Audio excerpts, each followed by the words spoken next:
এবার তোমাদের কনসেপ্ট হবে ক্রিস্টাল ক্লিয়ার। হ্যালো এভরিওয়ান, আমি তোমাদের জানা স্যার। আমি তোমাদের জন্য নিয়ে চলে এসেছি class 12 semester 3 concept clear series. এই সিরিজে তোমরা থার্ড সেমিস্টারের ফুল সিলেবাস কভার করে সমস্ত theory related one shot long এইরকম ক্লাসের ভিডিও পেয়ে যাবে।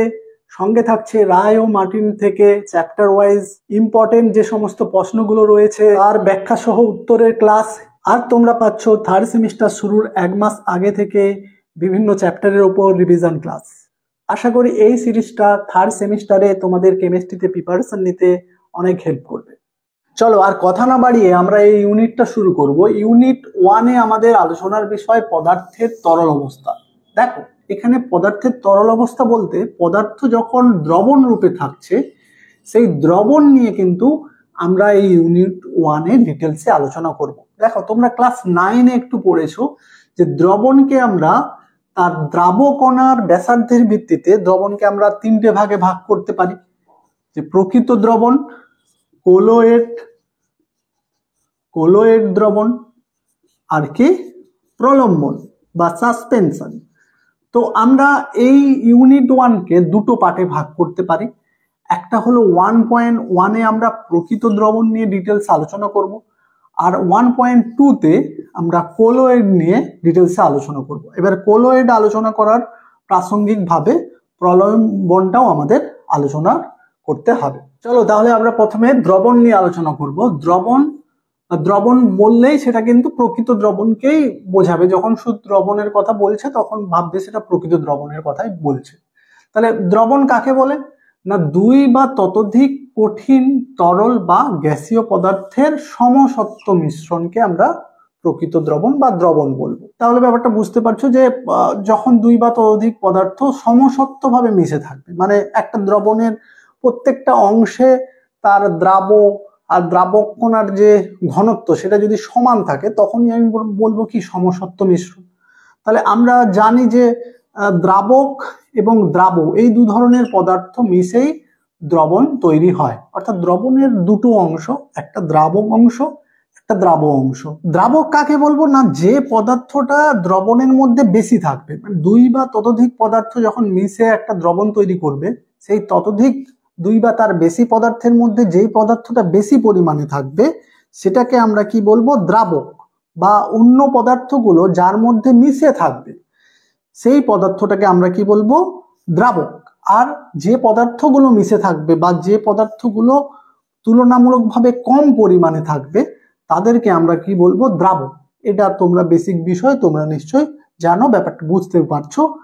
আর এই দ্রবণের মধ্যে দ্রাবকণাগুলোর ব্যাসার্ধ কত হবে না, 10⁻⁸ সেমির কম বা তার সমান হতে হবে, বা যদি ন্যানোমিটারে বলি 0.1 ন্যানোমিটারের সমান বা কম হতে হবে। তাহলে এতটাই ছোট ছোট কণা যদি দ্রাবকের মধ্যে মিশে থাকে তখনই সেটা একটা দ্রবণ বা প্রকৃত দ্রবণ রূপে আমরা বিবেচনা করব।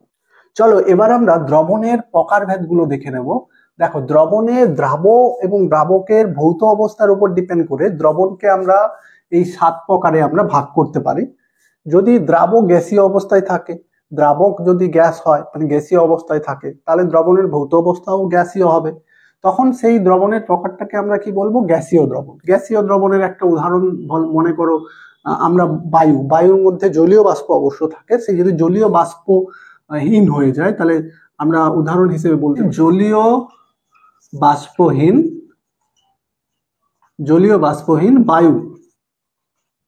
তাহলে জলীয় বাষ্পহীন গ্যাসীয় দ্রবণের উদাহরণ। এবার চলো 2 নম্বরে আসি।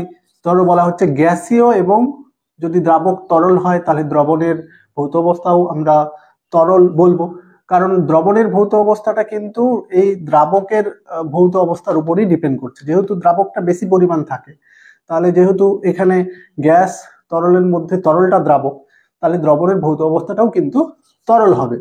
এইটা ডিপেন্ড করছে এর উপর। এবারে তোমরা এই দ্রবণের প্রকারটাকে আমরা কি বলবো, তরলে গ্যাসের দ্রবণ। তরলে গ্যাসের দ্রবণ ধরো আমরা বলে করি সোডা ওয়াটার মানে তোমরা জানো যে সেখানে আমরা যে CO2 প্লাস H2 মানে জলে হাই প্রেসারে কার্বন ডাইঅক্সাইড থাকে। তাহলে কার্বন ডাইঅক্সাইড গ্যাস এবং ওয়াটার তরল, তাহলে সোডা ওয়াটার একটা উদাহরণ। বা ধরো অ্যামোনিয়ার জলীয় দ্রবণ, ammonia gas, HCl gas, carbon dioxide gas এবং জলের মিশ্রণ করলে আমরা যে দ্রবণগুলো পাবো সেটা এই ক্যাটাগরির দ্রবণ। একই রকম ভাবে 3 নম্বরে চলো, গ্যাস এবং কঠিন। দ্রাবক গ্যাস, দ্রাবক কঠিন, তাহলে ভৌত অবস্থাও কঠিন, তাহলে সেই দ্রবণটাকে বলবো কঠিনে গ্যাসের দ্রবণ। দেখো কঠিনে গ্যাসের দ্রবণ বলতে তাহলে কঠিনের মধ্যে গ্যাস থাকবে এমন দ্রবণ আমরা কি বলবো, H2 অন্তর্ধৃতিযুক্ত প্লাটিনাম বা প্যালাডিয়াম। মানে দেখো এই যে হাইড্রোজেন গ্যাস, সেটা এই অন্তর্ধৃতিযুক্ত মানে এই প্লাটিনাম প্যালাডিয়াম এদের সূক্ষ্ম সূক্ষ্ম এদের সারফেসে সূক্ষ্ম সূক্ষ্ম ছিদ্রের মধ্যে হাইড্রোজেন গ্যাসগুলো প্রবেশ করে থাকবে, সেটাকে বলছে অন্তর্ধৃতি। এই বিষয়টাকে যখন একটা কঠিনের গায়ে ছোট ছোট ছিদ্রের মধ্যে গ্যাসীয় পদার্থ যুক্ত থাকবে সেই বিষয়টাকে বলছে অন্তর্ধৃতি। তাহলে H2 অন্তর্ধৃতিযুক্ত প্লাটিনাম বা প্যালাডিয়াম এই ধরনের দ্রবণের উদাহরণ। এবারে চলো তরল, তরল, তরল। তাহলে এটা তো তরলের দ্রবণ তোমরা জানো, ধরো আমি বললাম জল অ্যালকোহলের মিশ্রণ, মানে দুটোই দেখো জল জল তরল অবস্থায় থাকে, অ্যালকোহলও তরল অবস্থায়, তো তাদের মিশ্রণটাকে কি বলবো, এই তরল দ্রবণ। একই রকম ভাবে পরেরটা দেখো, তাহলে এটা 5 নম্বর প্রকারে আমরা দেখবো যে দ্রাবক তরল, দ্রাবক কঠিন এবং দ্রবণের ভৌত অবস্থা তো কঠিন হবে, তাহলে কঠিনের তরলের দ্রবণ অর্থাৎ কঠিনের মধ্যে তরল থাকবে। এইটার উদাহরণ কি বলতে পারি, দেখো বিভিন্ন যে পারদ সংকরগুলো, মানে পারদের মধ্যে বিভিন্ন কঠিন গুলো যুক্ত থাকবে, যেমন আমরা বলবো sodium amalgam, sodium amalgam, zinc amalgam, এগুলো আমাদের অ্যামালগাম, এটার কথাটার অর্থ কি অ্যামালগাম, অ্যামালগাম মানে পারদ, আর এটা ধরো সোডিয়াম, তার মানে কি না এই সোডিয়ামের মধ্যে সামান্য পরিমাণ পারদ থেকে যে দ্রবণটা, সোডিয়াম একটা কঠিন আর পারদ কি তোমরা তরল অবস্থায় থাকে, তাহলে জানো যে তাহলে সোডিয়ামের মধ্যে পারদ থেকে যে দ্রবণটা তৈরি করবে সেটাকে বলবো অ্যামালগাম দ্রবণ। সেই অ্যামালগামে এটা একটা টাইপ বা একটা উদাহরণ বলতে পারি সোডিয়াম অ্যামালগাম দ্রবণ, জিঙ্ক অ্যামালগাম দ্রবণ। একই রকম ভাবে তাহলে চলো 6 নম্বরে আমরা দেখবো যে দ্রাবক হলো কঠিন, দ্রাবক হলো তরল, তাহলে তার অবস্থা ওটা তাহলে তরল থাকবে। তরলে কঠিনের দ্রবণ, তরলে কঠিনের দ্রবণের উদাহরণ আমরা দেখি NaCl, NaCl এর দ্রবণ, জলীয় দ্রবণ, চিনির জলীয় দ্রবণ মানে শরবত, তো সেখানে আমরা দেখবো যে জলের মধ্যে কঠিন থাকবে, জলের মধ্যে NaCl একটা কঠিন, লবণ মিশ্রিত জল, তাহলে একটা উদাহরণ। এবারে চলো কঠিন কঠিনের মিশ্রণ, যেটাকে কঠিন দ্রবণ বলবো, সেটা কি ধরো ধাতু সংকর, বিভিন্ন যে ধাতু সংকর, পিতল, পিতলের মধ্যে কি আছে, পিতাজি, তামাজিং, পি মানে পিতল, তা মানে তামা মানে কপার, আর জিঙ্ক পিতাজি, একসঙ্গে আমরা কি বলি পিতাজি। তাহলে এই ভাবে আমরা দ্রবণগুলোকে ভাগ করতে পারি। তোমরা চাইলে এটার স্ক্রিনশট নিয়ে নিতে পারো, এরকম মাঝে মাঝে প্রত্যেকটা বিষয় তোমরা স্ক্রিনশট দিয়ে রাখতে পারো এবং নিজে সেটা একটা নোট বানিয়ে আমার ভিডিওটা সামনে রেখে ভবিষ্যতেও তোমরা এটার জন্য প্রিপারেশন নিতে পারবে। এবার আমরা খুব গুরুত্বপূর্ণ একটা টপিক আলোচনা করব, সেটা হলো দ্রবণের গাঢ়ত্ব। দেখো এই টপিকটা আমাদের ভালো করে বুঝতে হবে, কারণ বিভিন্ন অঙ্ক করার ক্ষেত্রে কিন্তু এই বিষয়গুলো আমাদের উঠে আসবে। তো এখানে দেখো তোমরা দ্রবণের গাঢ়ত্ব এই যে বিষয়টা তোমরা ক্লাস 11-এর রসায়নের প্রাথমিক ধারণাতে একটু আইডিয়া করেছিলে, আর নর্মালিটি, মোলারিটি এগুলো নিয়ে একটু পড়েছিলে, মোল ভগ্নাংশ। তো এখানে কিন্তু আরো ডিটেলসে আবার তোমরা আলোচনা হবে, কোনো চাপ নেই। তোমরা যদি সেখানে ভালো করে না পড়ে থাকো তাহলে কিন্তু এই টপিকটা ভালো করে বুঝে নিও। চলো তাহলে ব্যাপারটা হলো যে দ্রবণের গাঢ়ত্ব বলতে আমরা বোঝাচ্ছি যে একটা দ্রবণের মধ্যে একটা নির্দিষ্ট পরিমাণ দ্রবণের পরিমাণের মধ্যে বা দ্রাবকের পরিমাণের মধ্যে একটা নির্দিষ্ট পরিমাণ দ্রাব আছে, তাহলে দ্রাবের পরিমাণ বাই দ্রবণের বা দ্রাবকের পরিমাণ, এটা করলে একটা যে বিষয়টা পাচ্ছি যে এটা মানে তাহলে দ্রাবক বা দ্রবণের মধ্যে কি পরিমাণ দ্রাব মিশে আছে সেটাকে কি গাঢ়ত্ব দিয়ে আমরা প্রকাশ করব। তাহলে এই পরিমাণের প্যারামিটারটা যখন চেঞ্জ হয়ে যাবে, যদি পরিমাণটা দুটোই গ্রামে গ্রামে থাকে, দুটোই আয়তনে আয়তনে থাকে, সেটা যদি শতকরার হিসেবে থাকে, মানে এই পরিমাণটার বিভিন্ন হেরফের করে আমরা কিন্তু দ্রবণের এই যে গাঢ়ত্ব পরিমাপের এককগুলো 7 প্রকার একক আমরা পাবো। দেখো প্রথমে আমরা শতকরা গাঢ়ত্ব নিয়ে আলোচনা করব, তারপরে নর্মালিটি নিয়ে আলোচনা করব, মোলারিটি নিয়ে আলোচনা করব, মোলালিটি নিয়ে আলোচনা করব, ফর্মালিটি নিয়ে আলোচনা করব, মোল ভগ্নাংশ নিয়ে আলোচনা করব, গ্রাম পার লিটার নিয়ে আলোচনা করব, পিপিএম বা পার্টস পার মিলিয়ন নিয়ে আলোচনা করব। এখন আমরা তাহলে শতকরা গাঢ়ত্ব নিয়ে আলোচনা করব। দেখো, শতকরা বিষয়টার ব্যাপারটা তোমরা জানো যে 100 ভাগের মধ্যে কোনো একটা জিনিস কত ভাগ আছে। এখানেও একই রকম ভাবে দ্রবণের 100 ভাগের মধ্যে দ্রাব কত ভাগ আছে সেটাই কি তার পার্সেন্টেজ দিয়ে প্রকাশ করব। এবারে এই শতকরা বিষয়টাকে আমরা এই যে দ্রাবের পরিমাণটা করব, দ্রবণের পরিমাণটা করব, সেটার গ্রামে গ্রামে করতে পারি। গ্রামে গ্রামে যখন করব ওয়েট বাই ওয়েট, তখন সেই প্রকারটাকে আমরা বলবো ওয়েট ডব্লিউ বাই ডব্লিউ। তাহলে এখানেও দেখো, তোমাকে যখন পার্সেন্টেজটা বলে দেবে ব্র্যাকেটে অবশ্যই উল্লেখ করে দেবে যে এখানে পার্সেন্টেজটা মানে দ্রাব আর দ্রাবকের পরিমাণটা আমি ওয়েট বাই ওয়েট নিয়ে করেছি। একই রকম ভাবে দেখো ডব্লিউ বাই ভি, অর্থাৎ দ্রাবের ওজনটা গ্রামে ওয়েটে, এবং দ্রবণের পরিমাণটা দেখো আয়তনে যদি করে তাহলে ডব্লিউ বাই ভি। তাহলে এখানেও দেখো বলে দিয়েছে ডব্লিউ বাই ভিতে আছে। তাহলে এখানে দেখো ভি বাই ভি, তার মানে দ্রাব এবং দ্রবণ দুটোই কি আয়তনে, তাহলে V by V 10% V by V. এইভাবে তোমাদের বিষয়টা মনে রাখতে হবে। দেখো এবারে তাহলে আমি বিষয়গুলো আরেকটু ডিটেলসে বুঝে নিচ্ছি রাশিমালা এবং প্রত্যেকটা প্রকার দিয়ে। দেখো ডব্লিউ বাই ডব্লিউ, তাহলে বললাম যে রাশিমালা এখানে তাহলে এইটা কেন হয়েছে এই রাশিমালাটা, তার মানে এখানে কি বোঝাতে চাইছে। ধরো আমি তোমাকে বললাম যে W1 গ্রাম দ্রবণের মধ্যে W2 গ্রাম দ্রাব আছে, তাহলে 1 ভাগের মধ্যে কি হবে, 1 ভাগের মধ্যে W2 বাই W1 হবে। তাহলে 100 ভাগের মধ্যে কি হবে, ইন্টু 100 হবে। জাস্ট সিম্পল ঐকিক নিয়মে দেখো, তাহলে এটা W2 মানে দ্রাবের ওজন, W1 মানে দ্রবণের ওজন, আর ইন্টু 100, তাহলে আমার শতকরা ভাগে বেরিয়ে গেল। দেখো উদাহরণগুলো খুব ইম্পর্টেন্ট। উদাহরণটা দেখো, এখানে 70% W বাই ডব্লিউ HNO3 জলীয় দ্রবণ। তার মানে দেখো HNO3 জলীয় দ্রবণ, জলটা এখানে দ্রাবক, HNO3 একটা দ্রাবক, HNO3 জলীয় দ্রবণ মানে জলে HNO3 মিশে আছে। ব্যাপারটা নিশ্চয়ই বুঝে গেছো। তার মানে আমাকে ডব্লিউ বাই ডব্লিউ বলেছে মানে দুটোই গ্রামে, তাহলে HNO3ও গ্রামে বলবো আর জলও গ্রামে বলবো। তাহলে আমি বলবো এটা 100 ভাগের মধ্যে, দ্রবণ তো সবসময় 100 ভাগ, তার মানে এখানে আমি বলবো 100 গ্রাম জলে HNO3 কত আছে, 70 গ্রাম। এবার আছে দেখো W by V, W by V মানে এখানে তাহলে আমি ডব্লিউ অর্থাৎ দ্রাবটাকে আমি ওজনে নিয়েছি, গ্রামে নিয়েছি, আর দ্রবণটাকে আমি আয়তনে পরিমাপ করেছি। তাহলে দেখো উদাহরণটাও তুমি ব্যাপারটা বুঝতে পারবে। 60% ডব্লিউ বাই ভি CO2 জলীয় দ্রবণ, মানে তাহলে ভিটা কি জল আর CO2টা গ্রাম, তাহলে মানে এখানে দ্রাব CO2, দ্রাবক হচ্ছে জল। তাহলে আমি দ্রাবটা যেহেতু প্রথমে ডব্লিউ আছে, তাহলে দ্রাব অর্থাৎ এখানে CO2টা গ্রামে নেব 60 গ্রাম, তার মানে 60 গ্রাম CO2। সেটা ভি অর্থাৎ জলের মধ্যে কত পরিমাণ, জলের মধ্যে 100 ml এর মধ্যে, বুঝে যাবে। তাহলে এখানেও ভি বাই ভি অর্থাৎ দুটোই আমি আয়তনে নিয়েছি। তাহলে এখানেও যখন বলা হচ্ছে যে 10% ভি বাই ভি NH3 জলীয় দ্রবণ, তাহলে ব্যাপারটা বোঝাচ্ছে যে আমি NH3 দ্রাব সেটাও ভিতে থাকবে অর্থাৎ আয়তনে, আর জলটাও আয়তনে থাকবে। সেই জন্য হচ্ছে কি দেখো 100 ml, তাহলে দ্রাবক তো সবসময় 100, তাহলে 100 ভাগ অর্থাৎ এখানে 100 ml জলে, তাহলে NH3 কত আছে 10 ml, 10 ml NH3 আছে। তাহলে এই উদাহরণ ব্যাপারটা কিন্তু বুঝতে হবে, কারণ এইগুলোই তোমার অঙ্ক করার ক্ষেত্রে কাজে লাগবে। তোমরা এটারও একটা স্ক্রিনশট নিয়ে নাও।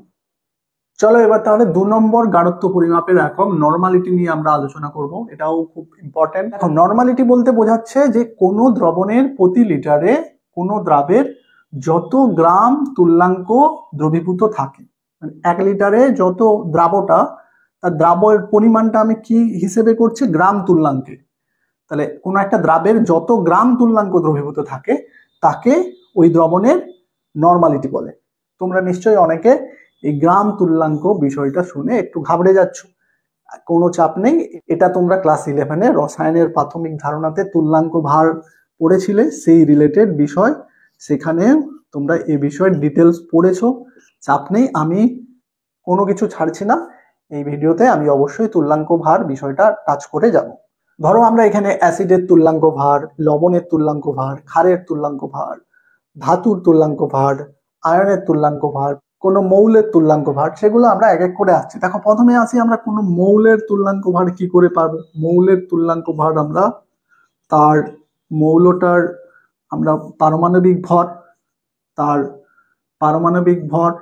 দেখো আগে আমরা তুল্যাঙ্ক ভার বিষয়টা না বুঝলে গ্রাম তুল্যাঙ্ক ব্যাপারটা বুঝবে না। তাহলে তোমাকে মানে প্রত্যেকটা পদার্থের তুল্যাঙ্ক ভারটা জানলেই তুমি গ্রাম তুল্যাঙ্কটা নির্ণয় করতে পারবে। গ্রাম তুল্যাঙ্ক একটা সংখ্যা, সেই সংখ্যাটা আমরা কিভাবে নির্ণয় করব তার জন্য তোমাকে তুল্যাঙ্ক ভারটা কিন্তু জানতে হবে।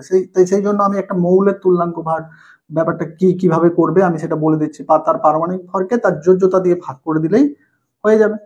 মানে ধরো তোমাকে বলা হলো সোডিয়ামের তুল্যাঙ্ক ভার, সোডিয়াম মৌলটার তুল্যাঙ্ক ভার কি করবে, সোডিয়ামের তুল্যাঙ্ক তার পারমাণবিক ভর 23, আর সোডিয়াম দেখবে একটা ইলেকট্রন ত্যাগ করে, তার মানে তার যোজ্যতা কত, যতগুলো ইলেকট্রন ত্যাগ করে বা যত ইলেকট্রন গ্রহণ করে বা অন্যের সঙ্গে যতগুলো ইলেকট্রন শেয়ার করে সেটাই তার যোজ্যতা সংখ্যা। তাহলে এখানে সোডিয়াম যেহেতু একটা ইলেকট্রন ত্যাগ করতে পারে তাহলে তার দেখো তাহলে তুল্যাঙ্কটা কি হবে, সোডিয়ামের তুল্যাঙ্ক ভার 23। এটাই আমরা কি একটা দেখবে সূত্র আছে যে ই মানে তুল্যাঙ্ক ভার, ই সমান A by V, atomic weight by যোজ্যতা, ই সমান এ বাই ভি, তুল্যাঙ্ক ভার ইকুইভ্যালেন্ট ওয়েট সমান অ্যাটমিক ওয়েট পারমাণবিক ভর বাই যোজ্যতা অর্থাৎ ভ্যালেন্সি। তো এইভাবে আমরা কোনো মৌলের তুল্যাঙ্ক ভার বের করতে পারবো।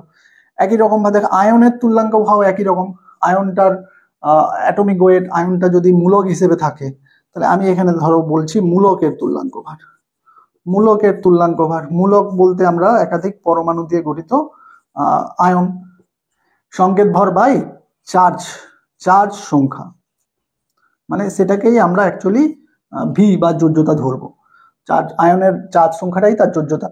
তাহলে এরকম ধরো উদাহরণ হিসেবে বললাম SO4 2- এর তুল্যাঙ্ক ভার, তাহলে SO4 2- সংকেত অনুযায়ী তার সংকেত ভরটা বের করো। সালফার একটা সালফার আছে, সালফেটে একটা সালফার, তার মানে সালফারের পারমাণবিক ভর 32, অক্সিজেনের পারমাণবিক ভর 16, তাহলে 4টা 16, তার মানে 4টা অক্সিজেন। তো এটা হয়ে গেল বাই কি দেখো তার চার্জ সংখ্যাটা কত, ক্যাটায়ন বা অ্যানায়ন এসব কিছু মিন করছে না, চার্জ সংখ্যাটা আছে 2। তাহলে এভাবে আমরা দেখো 16 4 64, তাহলে 32 প্লাস 64 বাই 2, তাহলে এটা হচ্ছে 6 3 96 2, তাহলে হচ্ছে কি 48। তাহলে এইরকম সালফেটের আমরা তুল্যাঙ্ক ভার বের করতে পারবো যে কোনো মূলকের, যে কোনো আয়নে। দিল ধরো ক্যালসিয়াম 2+ আয়নের তুল্যাঙ্ক ভর, তাহলে ক্যালসিয়ামের পারমাণবিক ভর, এখানে ক্যালসিয়াম পারমাণবিক ভর আসবে তার 40 বাই কি দুটো 4 2, তার মানে এখানে কি হচ্ছে ক্যালসিয়ামের তুল্যাঙ্ক ভর 20। তাহলে এইভাবে আমরা সহজে কোনো মূলক বা আয়নের তুল্যাঙ্ক ভারটা কিন্তু বের করে নিতে পারবো। তোমরা এক এক করে ব্যাপারগুলো লিখে নিতে পারো। এটা আমার মূলকের তুল্যাঙ্ক ভার নির্ণয়ের সূত্র, এটা মৌলের তুল্যাঙ্ক ভার নির্ণয়ের সূত্র। এরপরে আসছে অ্যাসিডের তুল্যাঙ্ক ভার নির্ণয়। এবারে চলো অ্যাসিডের তুল্যাঙ্ক ভার। অ্যাসিডের তুল্যাঙ্ক ভার আমরা বের করব কিভাবে, এটাই থাকে তোমাদের এখানে অ্যাসিড আবার ক্ষার দিয়ে কিন্তু অঙ্ক আসবে, তাই এই ফর্মুলাটা তোমাকে মনে রাখতে হবে। তাহলে অ্যাসিডের তুল্যাঙ্ক ভার আমরা কি পাবো না, অ্যাসিডের আণবিক ভর, তাহলে অ্যাসিডের আণবিক ভর বাই অ্যাসিডের ক্ষারগ্রাহিতা, অ্যাসিডের ক্ষারগ্রাহিতা অর্থাৎ ক্ষারগ্রাহিতা মানে কি, ক্ষারগ্রাহিতা মানে অ্যাসিড যতগুলো H+ দান, যে যত সংখ্যায় H+ দান করতে পারে সেটাই কি তার ক্ষারগ্রাহিতা। তার মানে একটা অ্যাসিড দুটো যদি H+ দেয় তাহলে তার এখানে 2 দিয়ে তাকে আণবিক ভরকে 2 দিয়ে ভাগ করব। তাহলে আসছে উদাহরণে, ধরো বললো আমাকে H2SO4 এর তুল্যাঙ্ক ভার, তাহলে H2SO4 এর তুল্যাঙ্ক ভার আমরা কিভাবে বের করবো, H2SO4 এর আণবিক ভর বের করবে, সেটা দেখবে 98, তাহলে বাই 2, তাহলে হচ্ছে আমার 49, তাহলে H2SO4 এর তুল্যাঙ্ক ভার 49। এবার চলো ক্ষারের তুল্যাঙ্ক ভার। ক্ষারের তুল্যাঙ্ক ভারও একই রকম ভাবে অ্যাসিডেরই মতো, তার আণবিক ভর বাই কি তার ক্ষারের কি হয় অম্লগ্রাহিতা, অর্থাৎ কতগুলো যত সংখ্যায় OH- দেয় সেটাই কি তার অম্লগ্রাহিতা। তাহলে উদাহরণ হিসেবে আমি যদি বলি, ধরো NaOH এর তুল্যাঙ্ক ভার, NaOH এর তুল্যাঙ্ক ভার তোমরা বুঝতে পারছো কিভাবে হবে। সোডিয়ামের আণবিক ভর, সোডিয়াম হাইড্রোক্সাইডের আণবিক ভর সোডিয়াম 23, আর অক্সিজেন কত 16, আর হাইড্রোজেন 1 বাই, তাহলে দেখো এখানে কটা এই একটা OH- দেয়, তার মানে 1 দিয়ে ভাগ হবে, তাহলে হিসাব করো এটা কি হয়ে যাবে 17 23 40 বাই 1 মানে 40, তাহলে সোডিয়াম হাইড্রোক্সাইডের তুল্যাঙ্ক ভার 40। এবার আমি লবণের তুল্যাঙ্ক ভার কি করে বের করব, লবণের তুল্যাঙ্ক ভার। তো লবণের আণবিক ভর কথাটা বলা যাবে না, সংকেত ভর। তাহলে লবণের যেহেতু অণু আকারে অস্তিত্ব নেই, তাহলে আমি সংকেত ভরকে আমি কি দিয়ে ভাগ করব না, এক অণুতে ক্যাটায়ন সংখ্যা, এক অণুতে ক্যাটায়ন সংখ্যা ইন্টু ক্যাটায়নের চার্জ। এটা আমরা অ্যানায়ন দিয়েও করতে পারি, আমি এখানে আর লিখছি না। মানে তুমি এক অণুতে অ্যানায়নের সংখ্যা ইন্টু অ্যানায়নের চার্জ, সেও করলে একই সংখ্যাটা আসবে। হলো ধরো তোমাকে বলা হলো AlCl3 এর তুল্যাঙ্ক ভার। তাহলে এখানে তোমাকে আগে AlCl3 যদি আমি ভাঙি, তাহলে দেখবে Al3+ আর 3Cl-, মানে একটা অ্যালুমিনিয়াম আছে আর 3টে ক্লোরিন আছে। তাহলে এদের চার্জ কি ক্লোরিন মাইনাস হয় জানো, তাহলে 3 এখানে 3 আছে, প্রতিটা ক্লোরিন একটা করে মাইনাস, তাহলে 3 ক্লোরিন মাইনাস মানে 3টে মাইনাস, তাহলে অ্যালুমিনিয়ামের নিশ্চয়ই 3+। একটা চার্জ জানলে আরেকটা হিসাব করে বসাতে পারবে। তাহলে এইভাবে আমি দেখো এর তাহলে তুল্যাঙ্ক ভার বের করলে কি হবে, এর সংকেত ভর, তাহলে অ্যালুমিনিয়াম কত 27 আর ক্লোরিন 35.5 ইন্টু 3। এবারে এটা করলে এবারে এখানে হিসাবটা দেখো, এই একটা অণুতে আমি যদি অ্যালুমিনিয়ামের ধরি, ক্যাটায়ন ধরলে একটা অণুতে অ্যালুমিনিয়াম কটা আছে 1, আর এই ক্যাটায়নের চার্জ কত আছে 3, তাহলে 3 হচ্ছে, বাই 3 দিয়ে ভাগ করছে। আমি যদি অ্যানায়নও ধরি, তাহলে অ্যানায়নের সংখ্যা এখানে কি 3 আর অ্যানায়নের চার্জ কি 1 -1 মানে 1, তাহলে এখানেও 3 হচ্ছে। তাহলে এটা ভাগ করে তোমরা হিসাব করে দেখো, কমেন্ট করে জানাও যে কত এখানে উত্তরটা হবে। দেখো তাহলে এই তুল্যাঙ্ক ভারটা জানলে এবারে আমাদের গ্রাম তুল্যাঙ্কে আমরা আসছি। দেখো তুল্যাঙ্ক ভার থেকে আমরা পাবো কি গ্রাম তুল্যাঙ্ক ভার। গ্রাম তুল্যাঙ্ক ভার, গ্রাম তুল্যাঙ্ক ভার মানে কি, তুল্যাঙ্ক ভরটাকে তুমি গ্রামে প্রকাশ করো, সেটাই তার গ্রাম তুল্যাঙ্ক ভার হয়ে যাবে। মানে ধরো আমি H2SO4 এর এক্ষুনি তুল্যাঙ্ক ভার কত বের করলাম, H2SO4 এর তুল্যাঙ্ক ভার বের করলাম 49, তাহলে এখানে আমি বলবো H2SO4 এর গ্রাম তুল্যাঙ্ক ভার কত। গ্রাম তুল্যাঙ্ক ভার নিশ্চয়ই বুঝতে পারছো, গ্রামে প্রকাশিত এটাকে সংখ্যাটাকে 49 গ্রাম। এবার এই গ্রাম তুল্যাঙ্ক ভার থেকে আমি কি করব, গ্রাম তুল্যাঙ্ক সংখ্যাটা বের করব। গ্রাম তুল্যাঙ্ক সংখ্যা। তাহলে এই গ্রাম তুল্যাঙ্ক সংখ্যা মানেটা কি, আমাদের মূল আলোচ্য বিষয় সেটা হলো যে এই 49 গ্রাম H2SO4 কে একসঙ্গে আমরা কি বলবো, তার 1 গ্রাম তুল্যাঙ্ক। H2SO4 এর 1 গ্রাম তুল্যাঙ্ক মানেই কি 49 গ্রাম। মানে 49 গ্রামকে মনে করো একটা প্যাকেট, সেই প্যাকেটটাকে আমরা বলবো 1 গ্রাম তুল্যাঙ্ক। 49 গ্রামের ডবল 98 গ্রাম, 98 গ্রামের H2SO4 কে আমরা কি বলবো 2 গ্রাম তুল্যাঙ্ক। তাহলে এইভাবে আমরা সংখ্যাটা নির্ণয় করব। তার মানে তুল্যাঙ্ক সংখ্যাটা কিভাবে নির্ণয় করব না, যে কোনো জিনিসের যখন প্রদত্ত ভর থাকবে, প্রদত্ত ভরটাকে মনে করব গ্রামে, সেই প্রদত্ত ভরকে আমি যদি তার গ্রাম তুল্যাঙ্ক দিয়ে ভাগ করি, গ্রাম তুল্যাঙ্ক ভাগ দিয়ে আমি যদি ভাগ করি, তাহলে আমি তার তুল্যাঙ্ক গ্রাম তুল্যাঙ্ক সংখ্যা পেয়ে যাব। আমি এক্ষুনি যেটা বললাম, ধরো তোমাকে বলা হলো 98 গ্রাম H2SO4, তার মানে H2SO4 প্রদত্ত ভর হচ্ছে 98 গ্রাম, আর H2SO4 এর তুল্যাঙ্ক ভার কত 49 গ্রাম। তাহলে 49 গ্রাম দিয়ে তুমি ভাগ করো, তাহলে গ্রাম তুল্যাঙ্ক সংখ্যা কি এসে যাবে 2। তাহলে যে কোনো জিনিসের গ্রাম তুল্যাঙ্ক সংখ্যা কি করে বের করবে না, প্রদত্ত ভর যতটা নিউমেরিক্যাল প্রবলেমে যতটা ওই পদার্থটার পরিমাণ থাকবে, গ্রামেই থাকবে সেটা, প্রদত্ত ভরকে তুমি যদি তার গ্রাম তুল্যাঙ্ক ভার, যেটা আগের ফর্মুলা দিয়ে তুমি তার গ্রাম তুল্যাঙ্ক ভার বের করে নিতে পারবে, সেই গ্রাম তুল্যাঙ্ক ভার দিয়ে ভাগ করে দিলেই তার তুল্যাঙ্ক সংখ্যাটা এসে যাবে। এবারে আসি যে নর্মালিটি, তাহলে কি না প্রতি লিটারে ওই যে দ্রাবগুলো আছে, সেই দ্রাবগুলোর যত গ্রাম তুল্যাঙ্ক, এখানে যেমন ধরো 2 গ্রাম তুল্যাঙ্ক, যদি কোনো একটা দ্রবণের মনে করো দ্রবণের প্রতি লিটারে H2SO4 দ্রাব কত তুল্যাঙ্ক আছে না 2 তুল্যাঙ্ক দ্রবীভূত আছে, তাহলে তার নর্মালিটি কত হয়ে যাবে 2n।